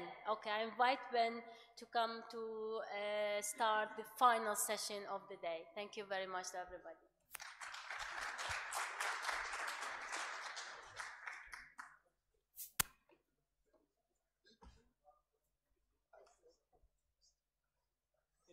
You got to practice it. I know. Give me everything.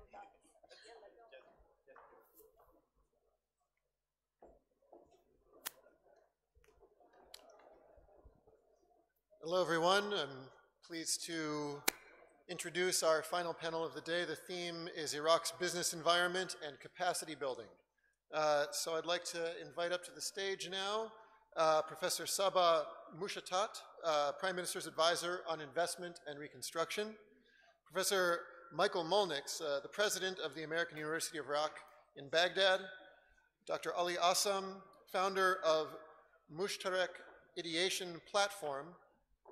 Bilal Atiyah, a finance consultant and investor and a former BP finance executive. And Noor Kadam, an international arbitration lawyer with Cubism Law. Please come to the stage.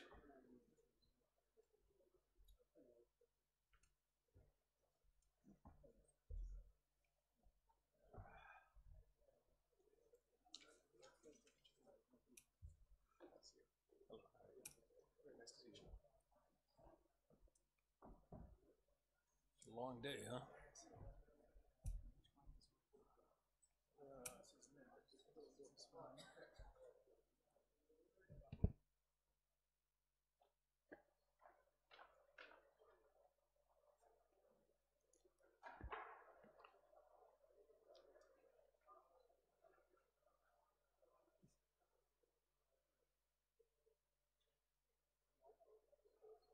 All right, while one of our panelists is getting a bottle of water, I'll begin here. I think this panel is about Iraq's business environment and steps that various stakeholders can take to help improve the business environment.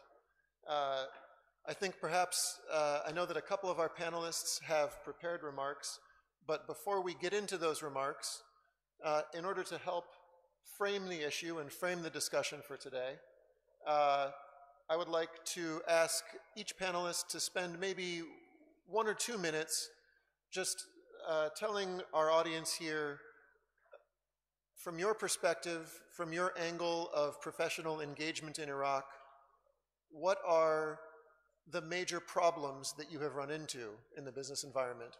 And perhaps after we identify some key problems, then we can pivot towards talking about solutions and how each of you is engaged in helping to provide solutions. And if you can please make sure to move your microphone close and turn it on. Great.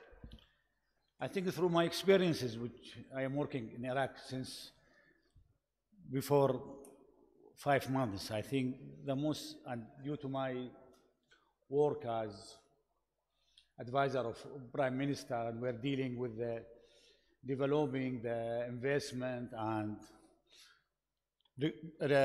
reconstruction issue. I think the most problem that we are facing, it is how we can enable the good environment for the business to work, for the investment to come. I think this is the most important, how we can develop the suitable environment through it that the investors can come, the economic situation can be progress. So I think this is the most important issue that we are facing. It is to enable the suitable and the correct environment that can encourage the business to be developed and to have progress. And can I follow up briefly? What are the specific obstacles in your interactions with investors? What are the specific obstacles that they complain about to you? Look at me? Yes, just a short follow-up. Yeah. Say again? Yes, well, just a short follow-up question. What are some of the top 2 or 3 specific problems that investors tell you about when they come to Iraq? For example, now we are working to develop, but now so since more than 1 month, we created a new committee called Higher Committee for Basra Development. And through these short experiences, I think we found that a lot of things they have to be solved, a lot of things that have to be studied, and a lot of issues that we have to be provided. I think the most important issue that we are facing, it is the issue how we can, as I mentioned before, there are 2 big issues. In the first issue, how we can develop the new investment, atmosphere. As you know now, since bad experiences that happened in Iraq before, Iraq is not anymore to attract the investors to come to work due to a lot of problems. The problem of bureaucracy, the problem of the corruption, the problem of we haven't suitable people who can deal, who can work, who can bring the investors to come. I mean, the skills of the people whom we have, maybe it need to be developed. And also the issue of the leadership. I think still the people in my country, they are working with some management models which has about 50 years or 40 years. They are forgetting that we have a lot of changes in the issue of the administrative, in the management, and also the issue of the building capacity. I think this is very, very, very important. I think we don't see any plan, any strategy to develop our people. I cannot say all our people, they are not suitable to lead or to deal with this issue, but I think they are still working with some old model of the administrative and also the issue of the situation of our economy. Still now we haven't, good banking system. Still we have now the role of the private sector. Still I think it needs to be supported and something. I think this is the most important that I think what some critical problem that we are facing in this issue, yes. Great, thank you. So that's, I think, a good overview, I think, of a few high-level themes, a few high-level problems: bureaucracy, excessive bureaucracy, corruption, lack of professional capacity, outdated management systems, and an anemic banking sector. So I think we can maybe get into some details later, but now let's turn to Dr. Ali, please.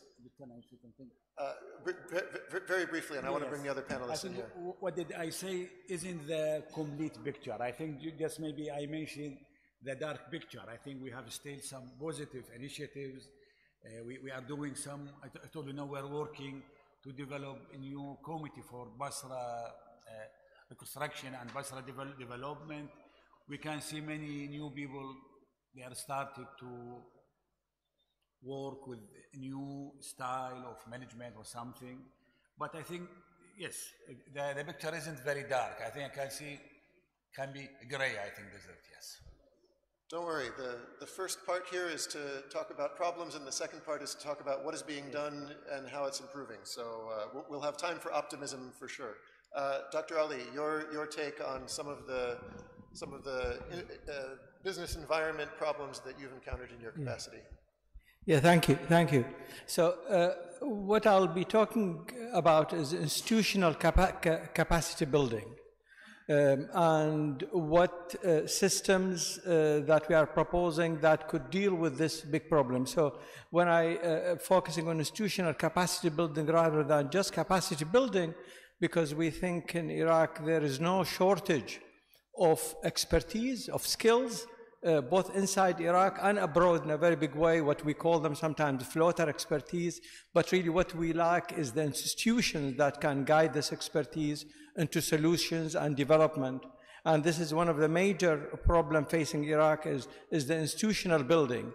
Now, a lot of this we believe is related to many factors, but one important factor from our point of view, from where we come from, which is knowledge sharing, is the absence of systems that allow people to solve the problems cooperatively by what we call them group ideation, by the crowd sharing of ideas, lessons learned towards solving these problems.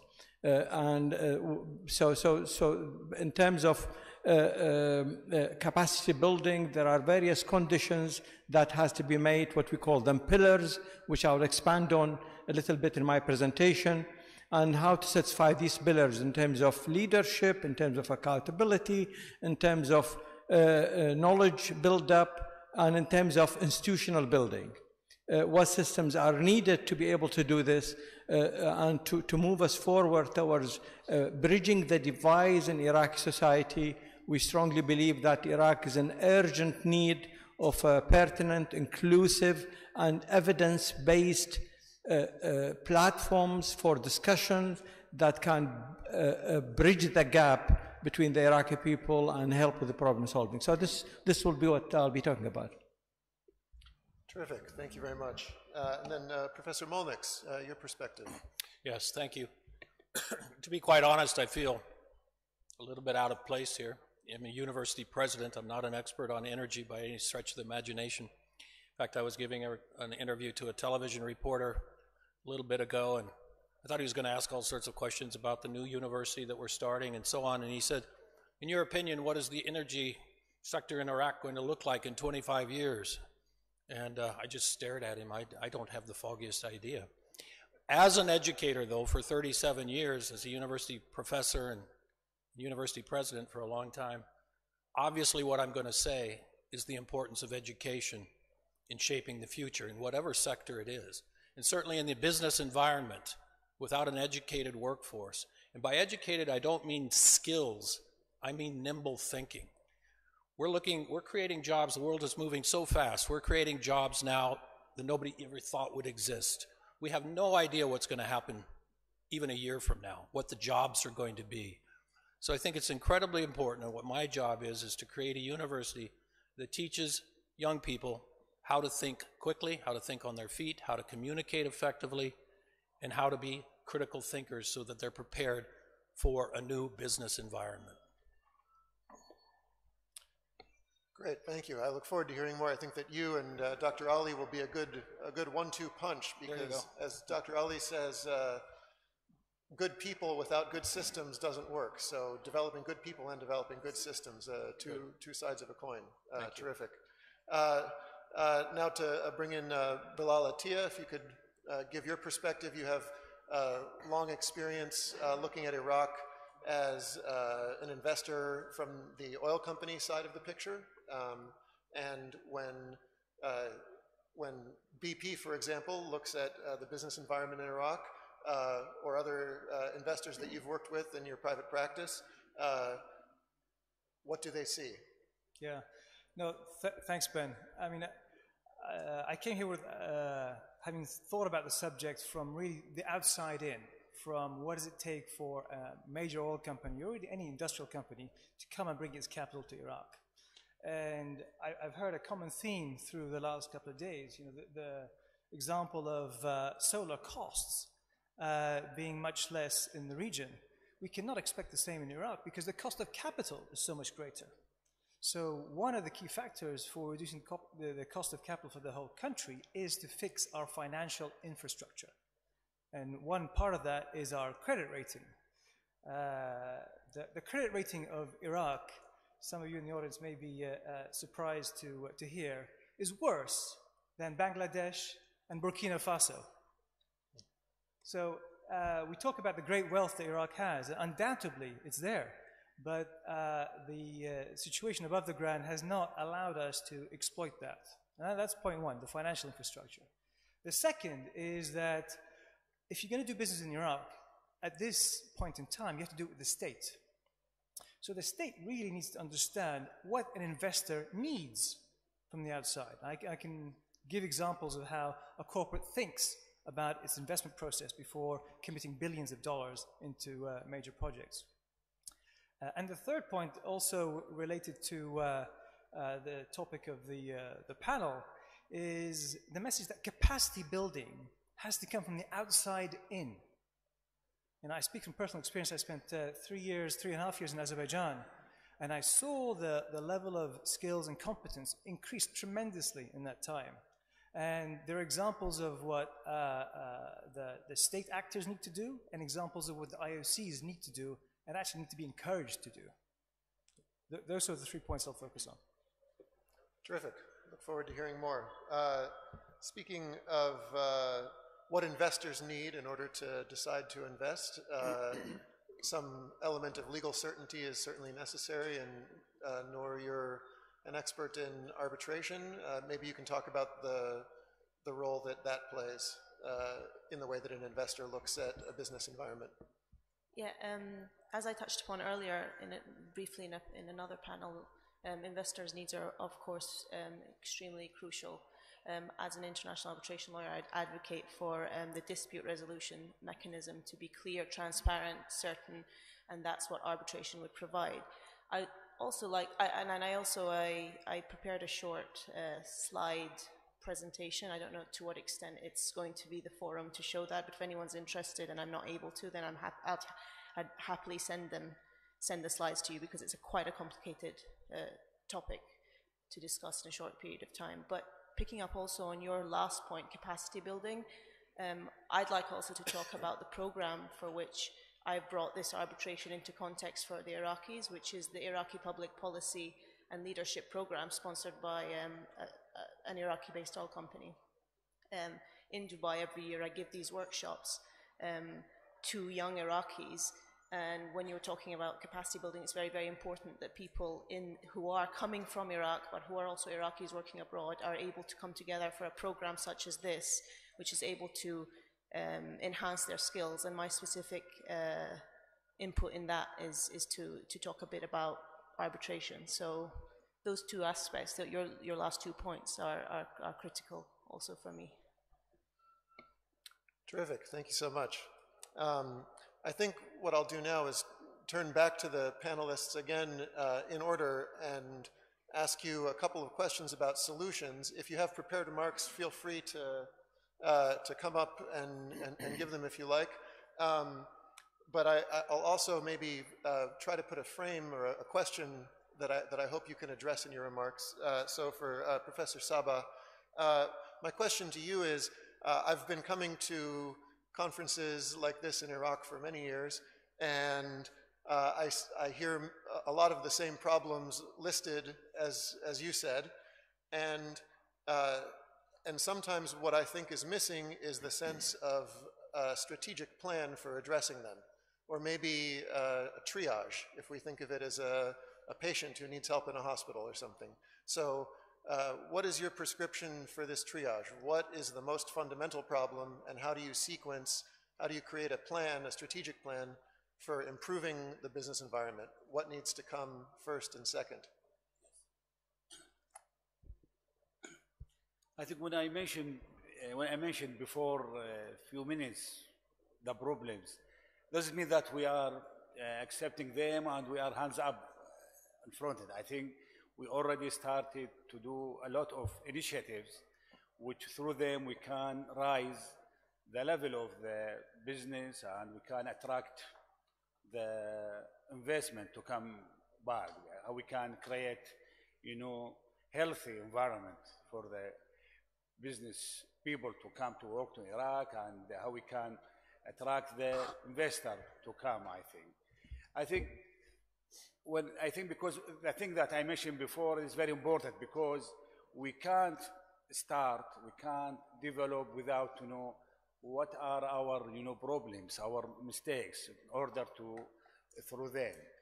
For example, regarding what we are doing, as I told you, we are studying how we can provide healthy environment for the investment. For example, we started for a program called Quick Wins Project.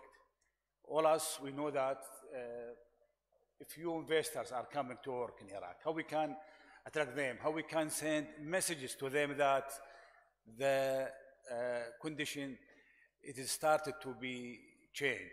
I think with the with the Quick Wins project, first we can do them with short time, so the people can see the result of this project quickly. Then we can send messages to investors inside, outside to Iraq that many works are contacted, many investment projects are conducted in Iraq, and also we can learn from these small projects to be as case studies. We can learn from them for the big project. Second thing now, I think all us, that since more than 6 months, we have now committee chaired by the Prime Minister called the Higher Committee for Investment and Reconstruction. With this committee, we are shorthanding all the in Iraq, in order to issue the approval for your investment project, you have to pass through different, departments, different ministries. So with this committee, which was chaired by the Prime Minister, we are taking our decision of our approval for the investment project more quickly, and also we are following them. The second thing, in this committee, we developed a new selection criteria for the project. Which project we think that can be good for Iraq, which can help us to rise the level of the investment, what the expected gains that we can take from such a project. Can, for example, through this project, can we have, capacity building?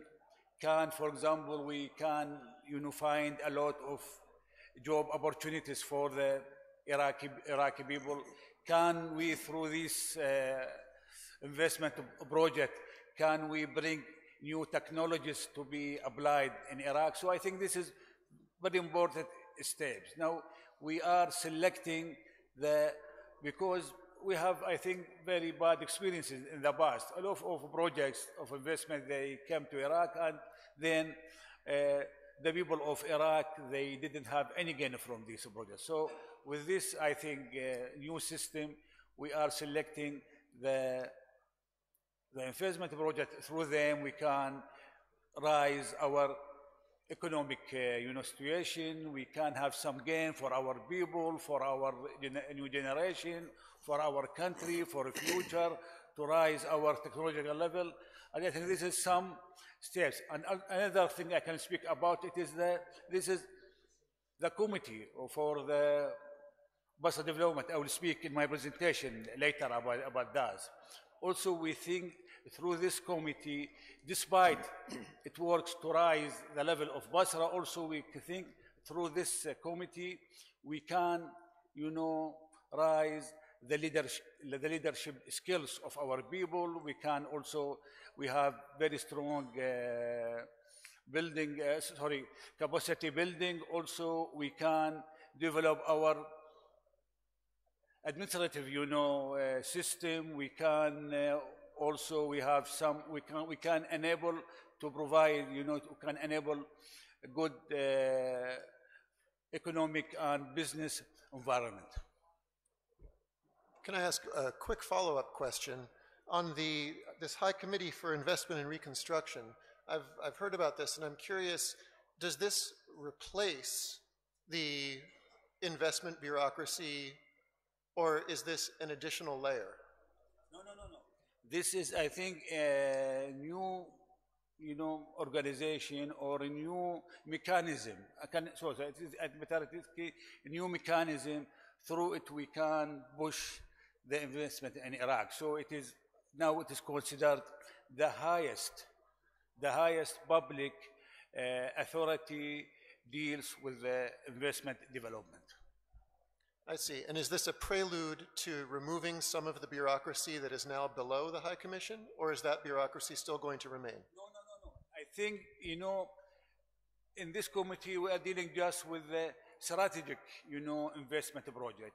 Now we are dealing with the issue, what the meaning of strategic.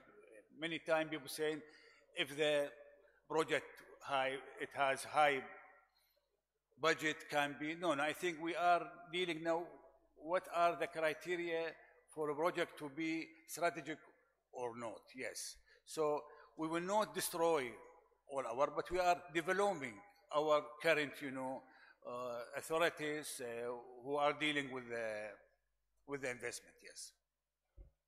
I see. Thank you. All right. So to you, Dr. Ali, I think this is a good time for prepared remarks if you have a presentation. One of the questions I'm hoping that you'll address is this concept of capacity building. This is a phrase that gets used a lot, and I wonder if you can, at some point in your presentation, address just on a concrete level, what does this mean? What does implementation of that kind of an initiative look like? Great, thank you.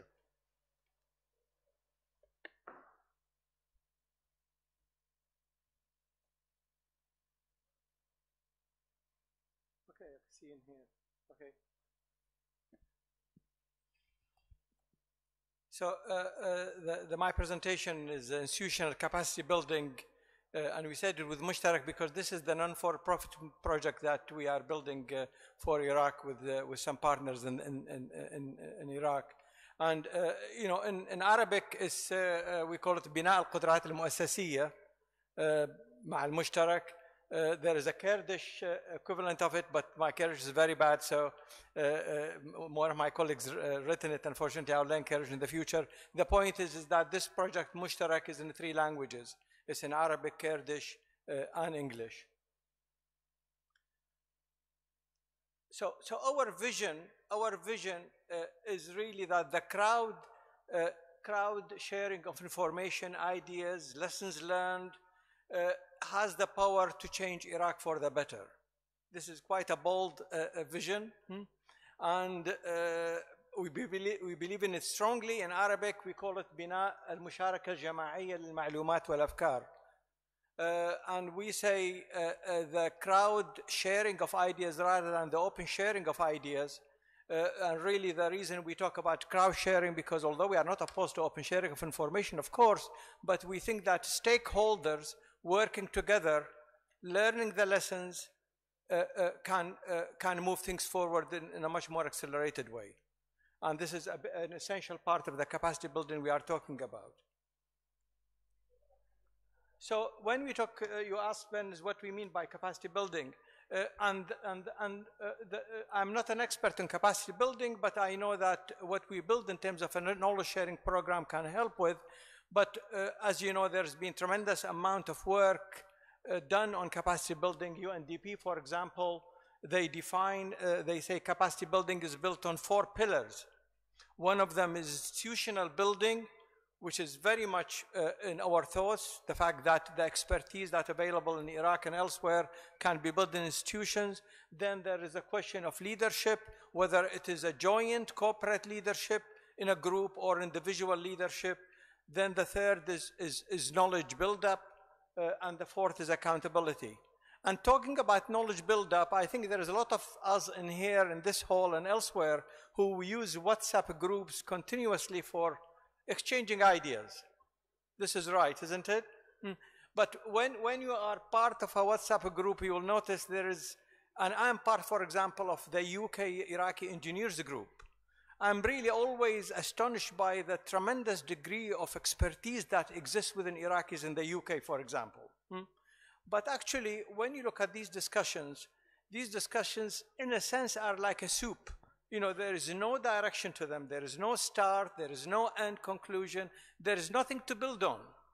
And in many cases, it leads to disillusionment and there is no results. And we think that's not a way of building knowledge. Building knowledge should be by people cooperatively solving problems in a rational way based on facts, building the knowledge and moving on to the next stage. So this is, Mushtarak is designed, and Mushtarak, by the way, I've started very quickly, and Mushtarak is a pilot project by the Iraq Welfare Organization, which is a non-for-profit organization that was established in 2004 and focused mainly on higher education in Iraq. So how is the Mushtarak designed for capacity building? We think sharing information should be for a purpose. The purpose is for coming up with an output, for problem solving, and for unifying people, where we have big division in Iraq society, and for advancing forward.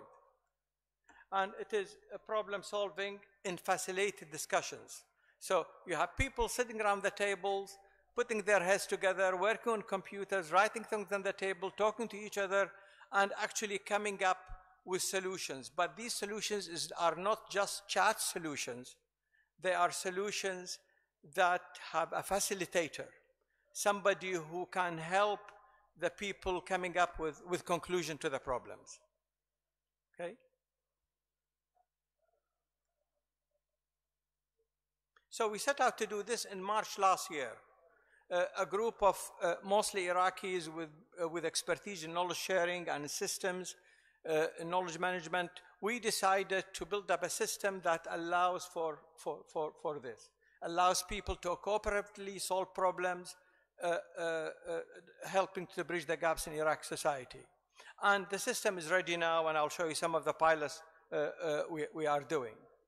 We consider whether we should use existing systems like Google Docs or others, and there are some very good systems, as you know, back in there, but our conclusion was that we really, for Iraq, we need something that works for the particular Iraqi problems, and work in 3 languages in the same time, Kurdish, Arabic, and English, as I said. And that's why we set up developing Mushtarak.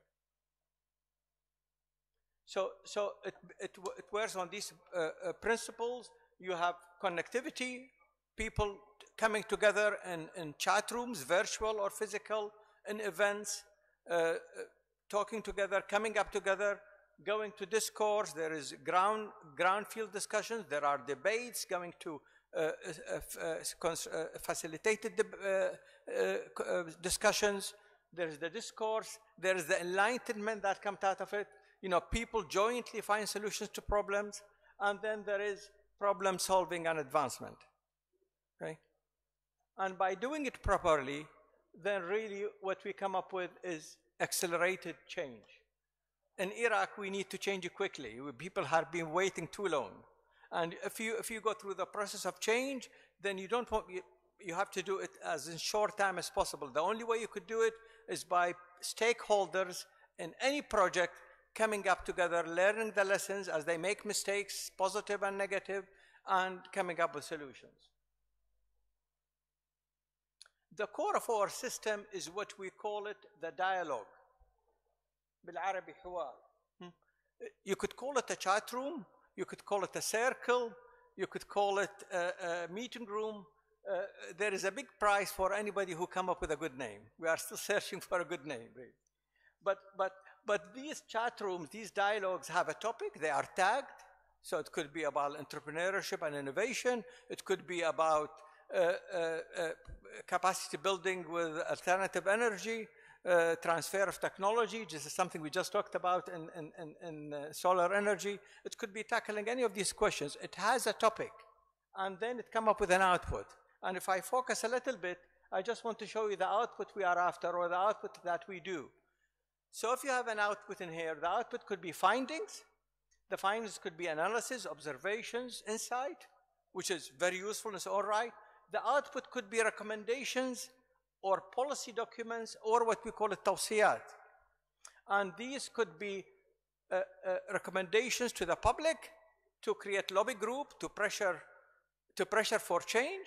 It could be the authorities, the report to the authorities could be to the sponsors for a specific thing. But the output can be also not the solution itself, but a link to the next steps. So the next steps could be another topic that links to it. So people who are in one group can divide into several groups, tackling several problems of the big problem, and then coming back together.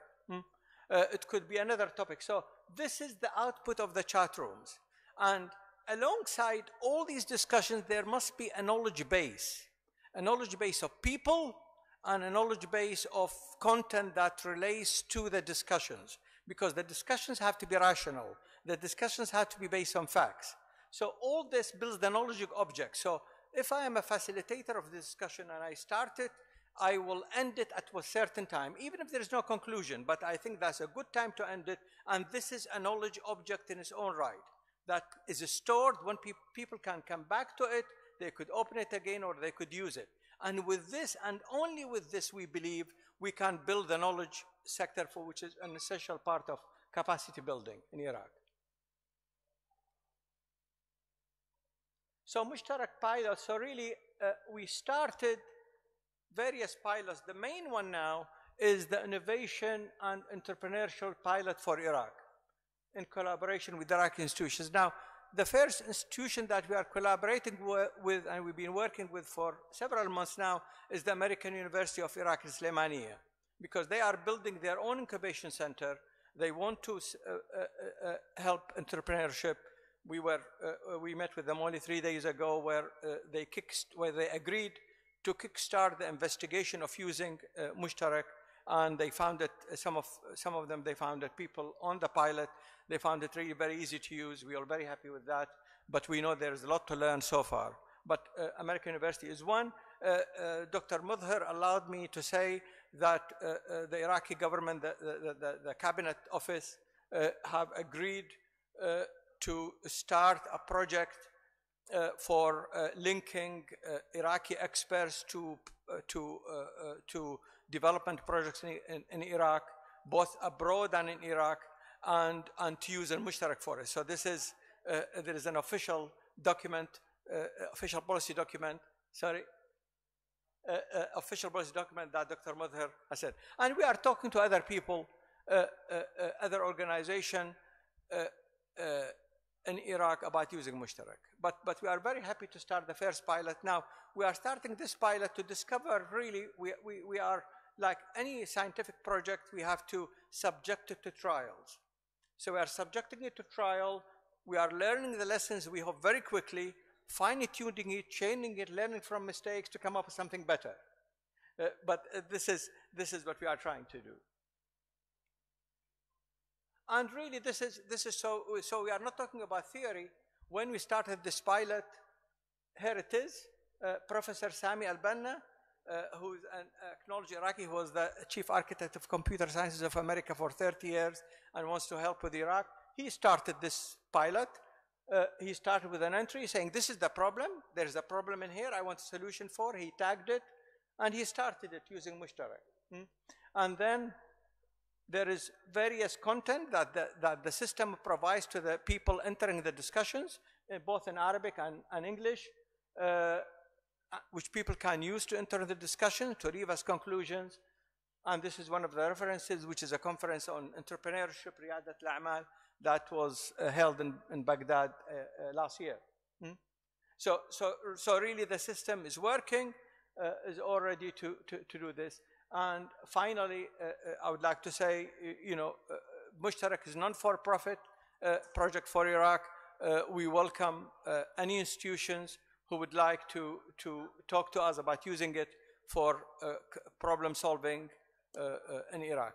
And thank you very much.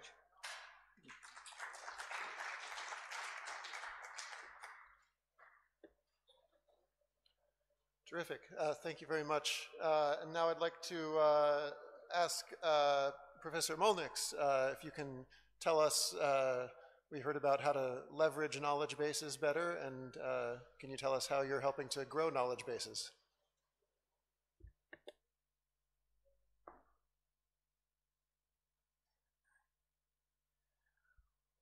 Well, I'm going to keep my remarks fairly short. We're all tired. It's been a really interesting day. But I do want to talk to you just a little bit. I've been asked to say a few words about the process of improving and reforming education in Iraq, and I'm pleased to give you a few thoughts on that. As you know, there is a direct link between educational excellence and a dynamic, healthy business environment, and also with capacity building, which I define as the process of developing and strengthening the skills, abilities, processes, and resources that Iraq needs to adapt and thrive in a fast-paced global environment. Without a strong system of higher education, a nation simply cannot develop a workforce capable of adapting to the fast-paced world that we live in now. As the founding president of the American University of Iraq in Baghdad, I've been charged with building a strong and independent nonprofit university that will eventually be recognized as an outstanding teaching and research institution. If I do my job right, AUIB will have a transformative impact on Iraq and the Middle East by distinguishing itself as an exceptional and diverse learning community. I certainly hope that I do succeed.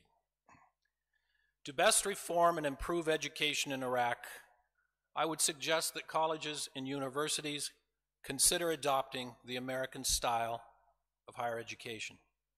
The mission and values of an American university are to cultivate graduates who are able to think critically and independently and who are ready to face the challenges of the modern world. A growing international trend is observed in undergraduate liberal studies degrees as a foundation for both professional careers and practical education, such as medicine, law, engineering, and so on. As these types of universities, such as AUIB, every program of study, be it business, medicine, engineering, whatever, is based on a solid foundation in the liberal arts and sciences. Across disciplines, faculty members challenge students to think beyond the textbook and to write and speak persuasively about issues that matter. As they mature intellectually, students will develop a passion for lifelong learning and a growing commitment for creating positive political, social, and environmental change. The core liberal arts program at AUIB will set this institution apart from all other colleges and universities in the region. The concept of liberal studies in the arts and sciences dates back to the origins of higher education in the United States. By liberal studies, we mean the acquisition of knowledge purely for the benefit of intellectual growth, as contrasted with technical or professional skills. The purpose of having a foundation in liberal arts is to provide students with a solid, multidisciplinary preparation in the humanities, natural sciences, and social sciences, thereby allowing them to pursue careers in education, business, government, or whatever. The primary goal of a liberal studies foundation is therefore to train students to communicate effectively, both orally and in writing, to develop skills in critical thinking and problem solving, and to imbue critical thinking with ethical thought. Courses in liberal studies give students a broad understanding of various academic fields of interest. In other words, a liberal studies curriculum provides students in Iraq with a base of general knowledge that will allow them to excel in other, more specialized fields of inquiry. A liberal education, including, for example, philosophy, art, sociology, as well as math and physics, educates the whole person and prepares students to excel in a range of careers, and more importantly, to live lives rich with meaning and purpose. A liberal studies education teaches students how to learn and inspires them to go on learning throughout their lives. Integrating liberal studies in the arts and sciences with knowledge focused in specific disciplines will help students cultivate their own intellect and imagination. Students at all colleges and universities throughout Iraq need to become creative and independent thinkers. They need to acquire valuable skills in critical thinking and effective communication in a broad range of academic areas. I have 6 specific suggestions for reforming and improving education in Iraq. There could be 60, there could be 600. These are just the ones that came first and foremost to my mind. Number 1, I would be a focus on depth and breadth. Compared with many Iraqi universities, where students tend to take classes only within their discipline, a unique feature of an American-style liberal arts education is that students are exposed to courses and fields outside their specific areas of interest. Degree programs are characterized by depth within the student's major and breadth attained through the general education liberal studies program. That was number 1. Number 2, the necessity to attract diverse faculty and a diverse student body. Both the faculty and student bodies at American universities generally tend to be quite diverse, with faculty coming from a wide variety of different countries and cultures. This brings diverse and global perspective in both the classroom and in the research environment. Number 3, accreditation is the key to the universe in higher education. Accreditation is a mark of excellence, and I can't really name any universities in the region, in Dubai there are some, in Abu Dhabi there's some, but that are fully accredited by either American or British accreditation agencies. I could be wrong. But I think accreditation and striving for accreditation is an absolute fundamental thing that we should all begin starting to do. It is a mark of quality, okay? Number 4, and this relates to accreditation, but all university presidents should have an Office of Institutional Effectiveness reporting directly to them. This is an office that gathers data, okay? Because data drives institutional quality. You need to know what you're doing right. More importantly, you need to know what you're doing wrong. And this comes from your IE office, your institutional effectiveness. Number 5, all university presidents in this country should begin to establish a culture of philanthropy.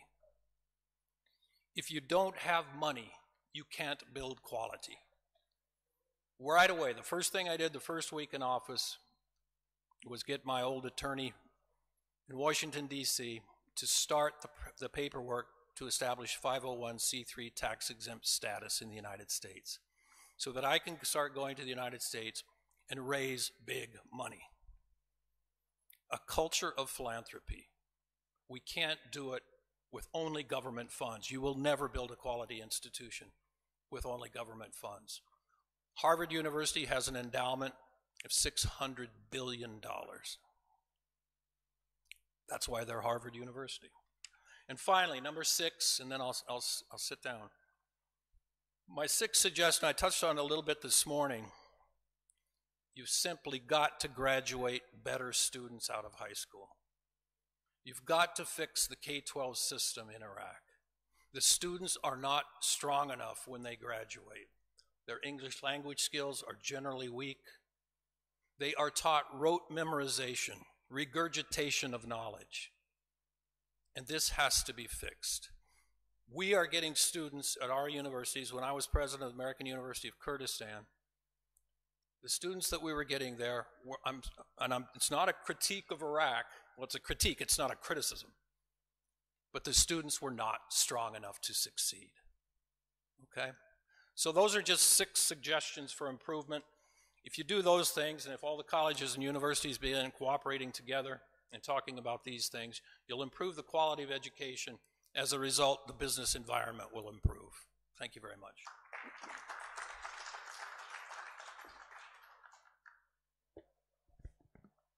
Thank you very much.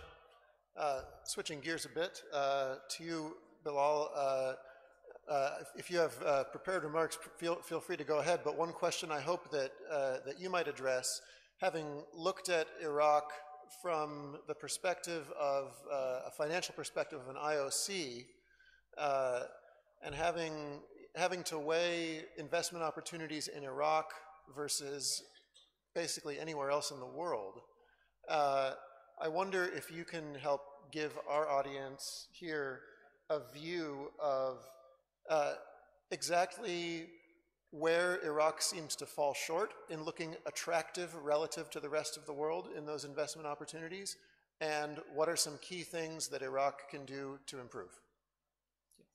Thanks, Ben. That's a long topic, and I counted about 40 heads in the audience, so I think I'm going to use a 10-to-1 ratio. I'm going to stop at 4 minutes. So let me start with an example. Yesterday, I saw the list of announcements on refinery projects as well as pipeline projects, including a great strategic project, a pipeline from Basra in the south through to Aqaba in the Red Sea. I have a great analogy. I was the chief financial officer for another pipeline, the BTC, from Baku to Tbilisi to Ceyhan. Roughly 1,600 kilometers, roughly the same length. The first agreement that was signed with respect to this pipeline between Azerbaijan and Turkey was in 1993. First oil was delivered to Ceyhan in May 2006. Let that sink in. That's 13 years. It takes a long, long time to do these big projects. And big oil companies think in terms of multi-year and even multi-decade planning horizons. So that's a key point that any host government that's looking to attract investment has to have a clear framework, a clear idea of on what basis these companies are going to come invest these billions of dollars. And by the way, in this particular project, there were 26 banks and multilateral institutions that lent about $2.6 billion to this project. And they had a list of criteria, from social to environmental to technical to legal, that all had to be complied with before the loan was completed. So this is an example of the obstacles, the high hurdle that exists. So let me share a little bit of insight as to the thought process inside some of the major oil companies and how they think about their planning cycle and how they think about their investment decisions. And it's broadly similar. The 3 or 4, 5 majors that do business all have the same stage gate process. I'm an alumni of BP, and BP calls these gates appraise. You start with a broad appraisal of the opportunity. You select it, define it a bit more narrowly. The next stage is called define, where you spend real money on engineering and costing to understand that, before you get to the execute stage, where you spend the billions of dollars to build. Before you get to the execute stage, could be a multi-year process. So there's a huge amount of preparation and thought and planning that goes into it, risk assessments, formal approvals by higher and higher levels of management, until the board. At the scale of investment that Iraq is looking at, these are all multi-billion-dollar investments that need board approval. And the irony is that where perhaps maybe some host governments, including Iraq, overestimate the ability of IOCs to move quickly. For example, I noted yesterday that the time between the opening of the bid package and the submission date is 6 weeks. No serious investor is going to make a serious bid in 6 weeks. So there really needs to be an understanding. So with respect to Sayyid Sabah, you talked about what Iraq needs. Of course, we have to think about that first, what our strategic projects are. But we have to understand what the investor needs. And it's only by that dialogue that the investments are going to happen. If we simply present a wish list, it's not going to get delivered. The target for the Kuwait conference was 100 billion. 30 was pledged. Pledged is the key word. What will be delivered? 15, 20, 12? It will be less than 30. Partly because the clock will run out and the ability to absorb this investment by the host government, by Iraq, is not there right now. So if the country is to attract the level of investment, I have to repeat this, you really have to understand what the investors want. It's got to be a dialogue. It's got to be a dialogue. And it's long, it's painful, and we have to sell Iraq. It's not people are going to come knocking at the doors. So you gave me the intro. How do companies choose deploying their capital? It's simple. I mean, the Ambassador Stillman said it. You go where the risk-reward ratio is right. In the U.S., in the Permian, where you have very few contractual problems, the state of law is very clear. The service sector is second to none. The logistics are phenomenal. The productivity gains that these guys have made in 3 years is astonishing, is really astonishing. So the rate of return on a project in the Permian, where you don't have to deploy all your capital at once, the wells are $2 million, and they're coming down fast. And you build a factory, the returns are higher, the risk is lower. It's self-evident. That's why, it was, I think it was Ross Perot who said the big sucking sound of investment going to Mexico. Well, the sucking sound is into the US now because all the investment dollars are going there. And it's technologically driven in that case.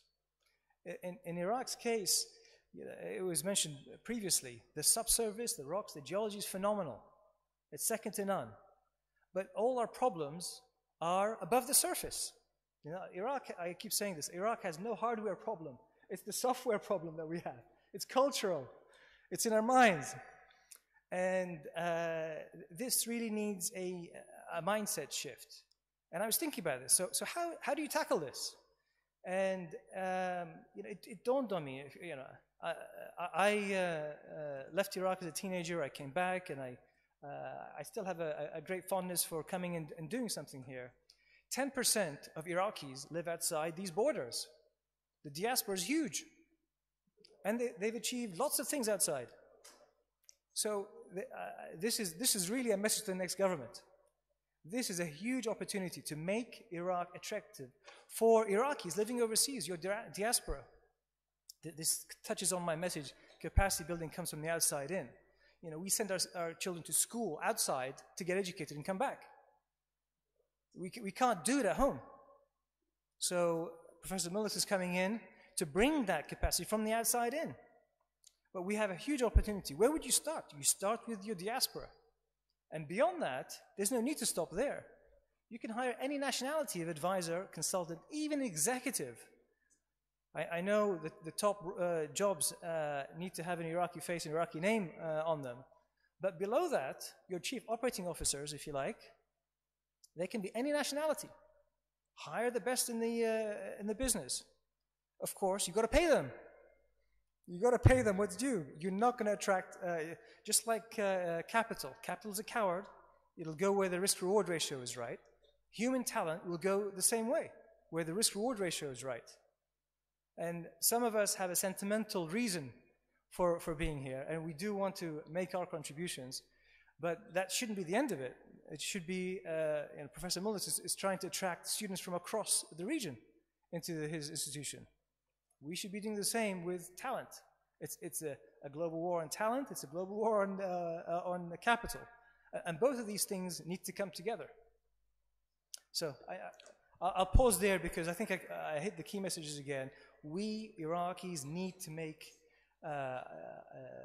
understand what the investors' needs are, what their approach is, and then we have to admit that we don't know enough, we don't have enough capacity to cope with this, and bring people who can work in partnership to execute those investments and those negotiations.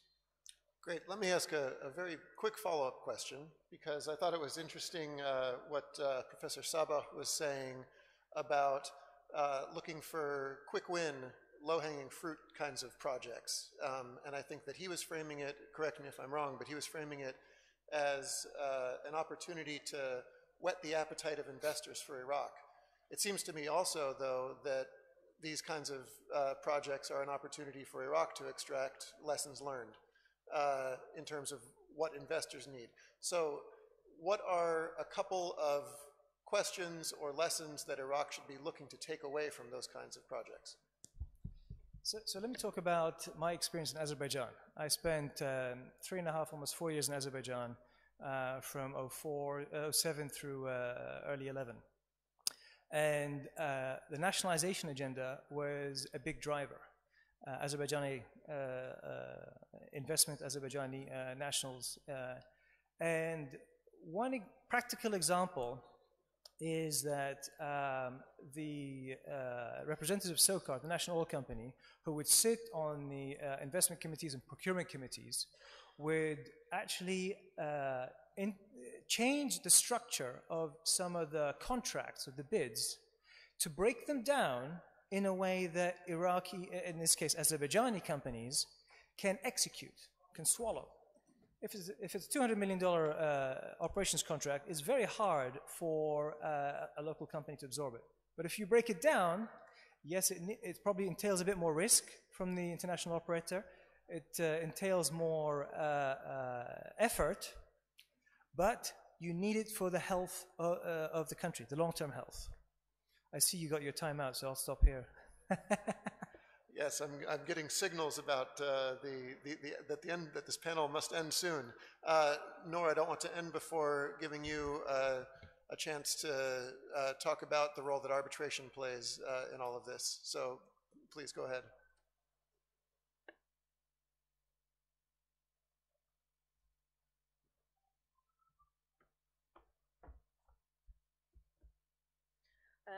Thank you, and I'll try and be quick because I'm the last one, and I'm sure you all want to get out now.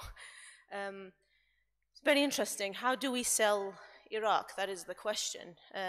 What I'll talk about is part of that. What do investors need? part of how we sell Iraq is how to make us more, from a legal point of view, safer to invest in. Well, the legal community in which, I mean, I've been in Europe for a while now, and for a while the legal community which I know have been jumping up and down saying, you know, when is Iraq going to sign this treaty, which I'm going to talk about, the New York Convention? These are lawyers who are very familiar with the consequences of this treaty, and they know how it works. So they've been waiting for this because theoretically and on paper, this, and hopefully more than on paper, this is an important treaty for Iraq. But a large part, and basically I understood that recently, although it wasn't publicized, Iraq, although it's been on the cards, has now finalized its intentions to sign up to the New York Convention on the enforcement and recognition of arbitral awards worldwide. Partly as a result or in anticipation of the deal that was agreed between the IMF and the World Bank and international investors in Kuwait, because they want that insurance. They want that insurance. The lawyers who I work with want that assurance. But do we know, do people in the room or in Iraq know what the consequences are of this treaty and why it's so important? I think that's the educational element that I want to briefly talk about. So what's the big deal about international arbitration? Basically people here, if you want to invest in a country, do you want to be satisfied as to if something goes wrong under your contract that you're able to rely on a neutral, hopefully neutral forum in which your dispute can be adjudicated by specialized judges? I'm sure you are. I'm sure you would be. So, as we know, there are challenges facing the courts in Iraq, the judicial system in many other countries as well. And for this reason, arbitration is a very important method for dispute resolution, because it improves access to justice through neutral tribunals.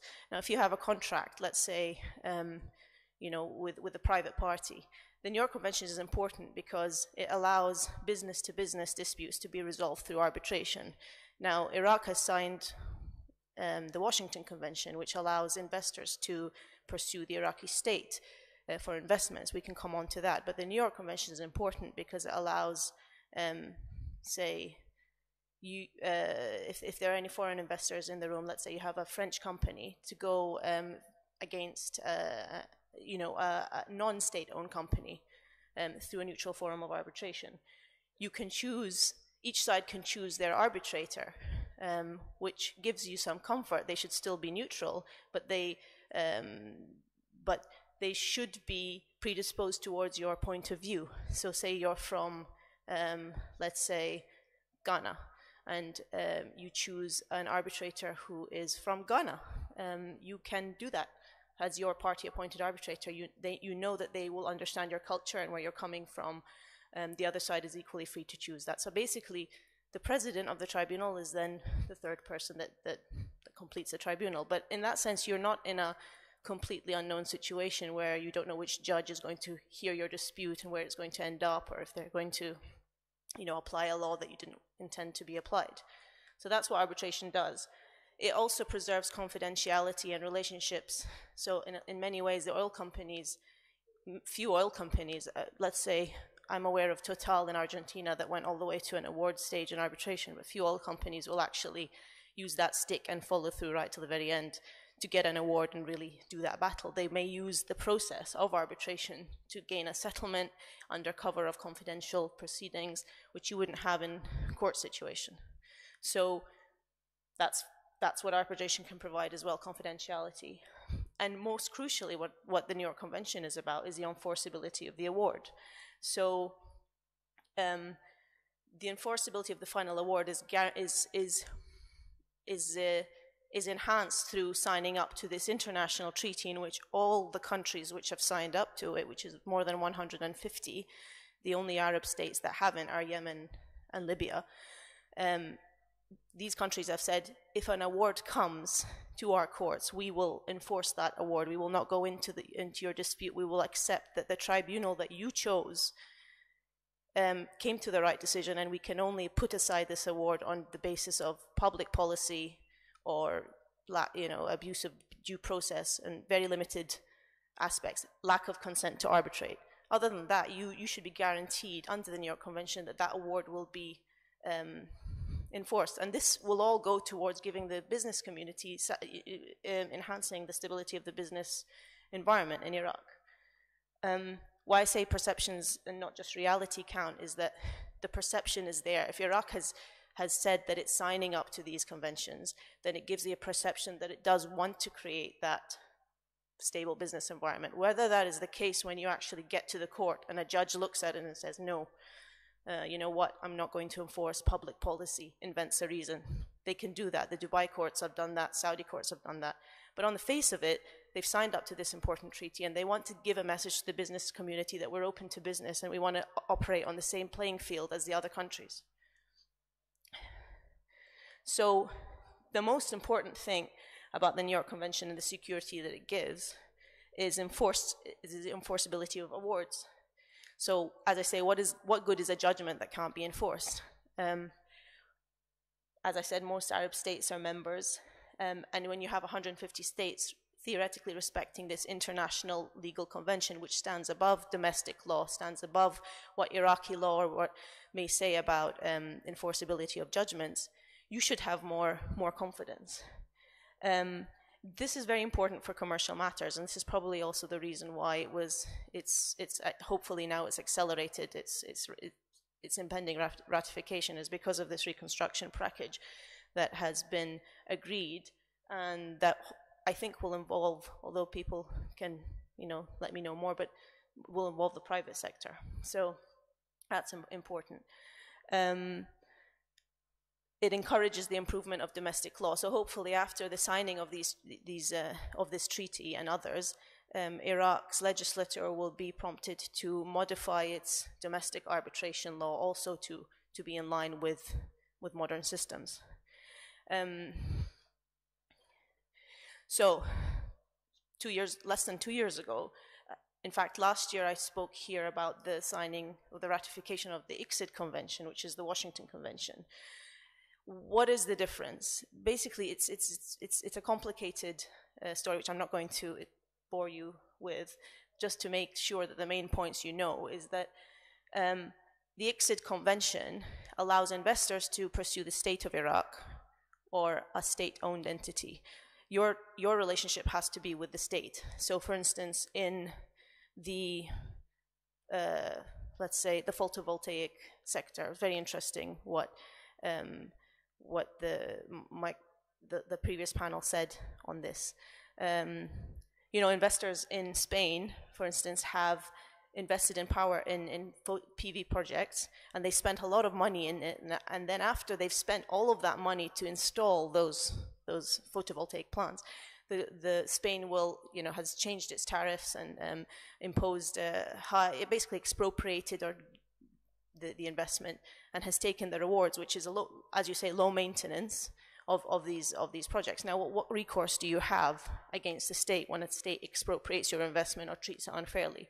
You can go under a treaty, and if or a contract that mentions treaty investment arbitration, and if the state has signed up to the New York, if both states have, if you're an investor of a state that's signed up to the ICSID Convention, you can pursue them under this treaty.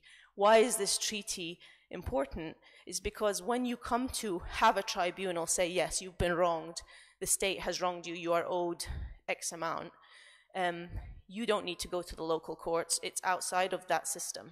So it's within the context of the World Bank mechanism for enforcement, and that's why the ICSID Convention is very important, and that's why it will have ramifications for contracts or promises that the Iraqi government or its entities have given to investors. But you have to be an investor. You have to have an investment. An investment is of the type that my colleague on the panel, Bilal, actually mentioned, which is you invest lots of money over a long period of time, not a one-off, let's say, contract. So the exit convention is going to be important. The damages can be very great.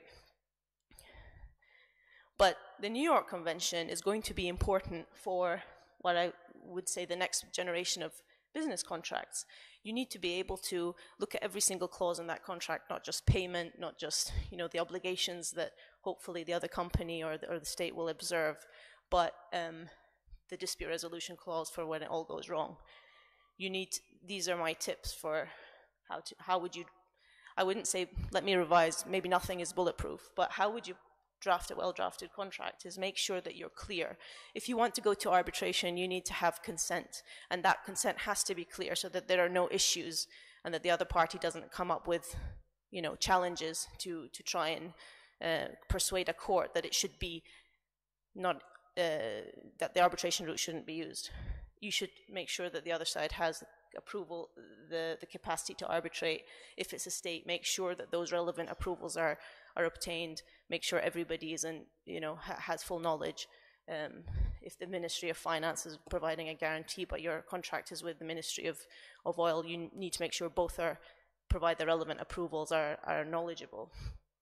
But that's obviously if it's with the state. Obviously, with a company, you need to make sure that that these things are in order.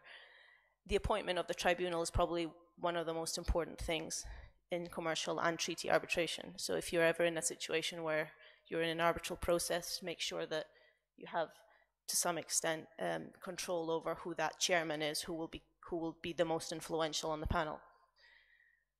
Think carefully before you go to an institution. I was at the ICC, and so that's an institution that might be expensive, but is well versed with conducting arbitrations. If you want to do it yourself, make sure you have good counsel. And make sure you prepare for battle in the sense of get local counsel advice on the ground, good Iraqi law firm to give you that legal advice. Before the arbitration goes ahead, make sure your files are in order.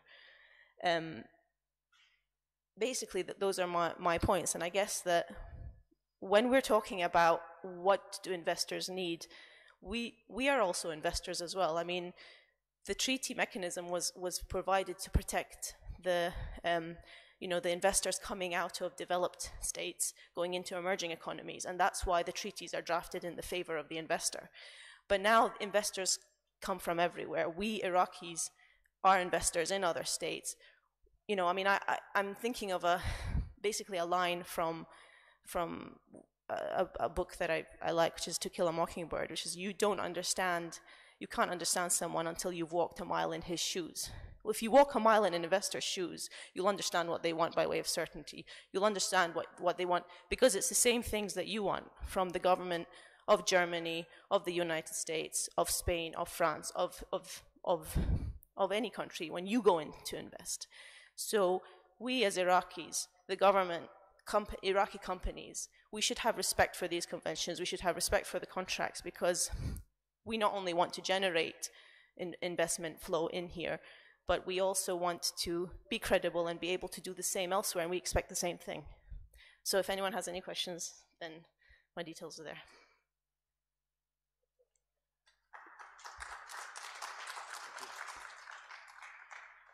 Thank you very much, Noor. I'm being told by the organizers that we are all out of time and unfortunately don't have time to take any questions. But I would like to ask everyone to please join me in thanking our panelists. So please, a round of applause.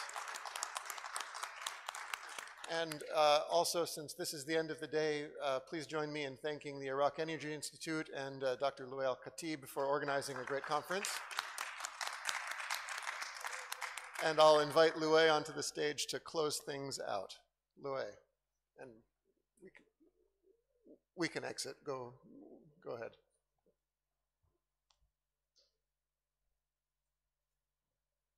You don't want to come off the stage. We're going to let Louay close it off. So we can all leave.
Ladies and gentlemen, thank you very much for making it to the very last session of day 2 of our 4th Iraq Energy Forum. I'd like to thank every single delegate and guest for attending our forum. It's been a great honor to have you with us. I'm very sure that you have enjoyed the past 2 days and hope that you managed to get enough information and that benefits you at work and help contributing to the rebuilding of Iraq. I would like to thank all our sponsors and partners for supporting the Iraq Energy Institute to make this Energy Forum possible, and would like to thank all our staff, all our media partners, specifically Al-Auj team, for really doing a great job. Most importantly, I would like to thank those behind the scene, specifically the protocol members of the Iraq Energy Institute team, the girls and boys that attended basically attended to their tasks from 6 o'clock in the morning to the 6 o'clock in the evening. It's been quite tiring days for you. And last but not least, thank you very much to the Prime Minister's Office, to the staff of the Ministry of Oil, Ministry of Electricity, and Ministry of Industry for supporting our forum and programs, ministers, officials, and delegates.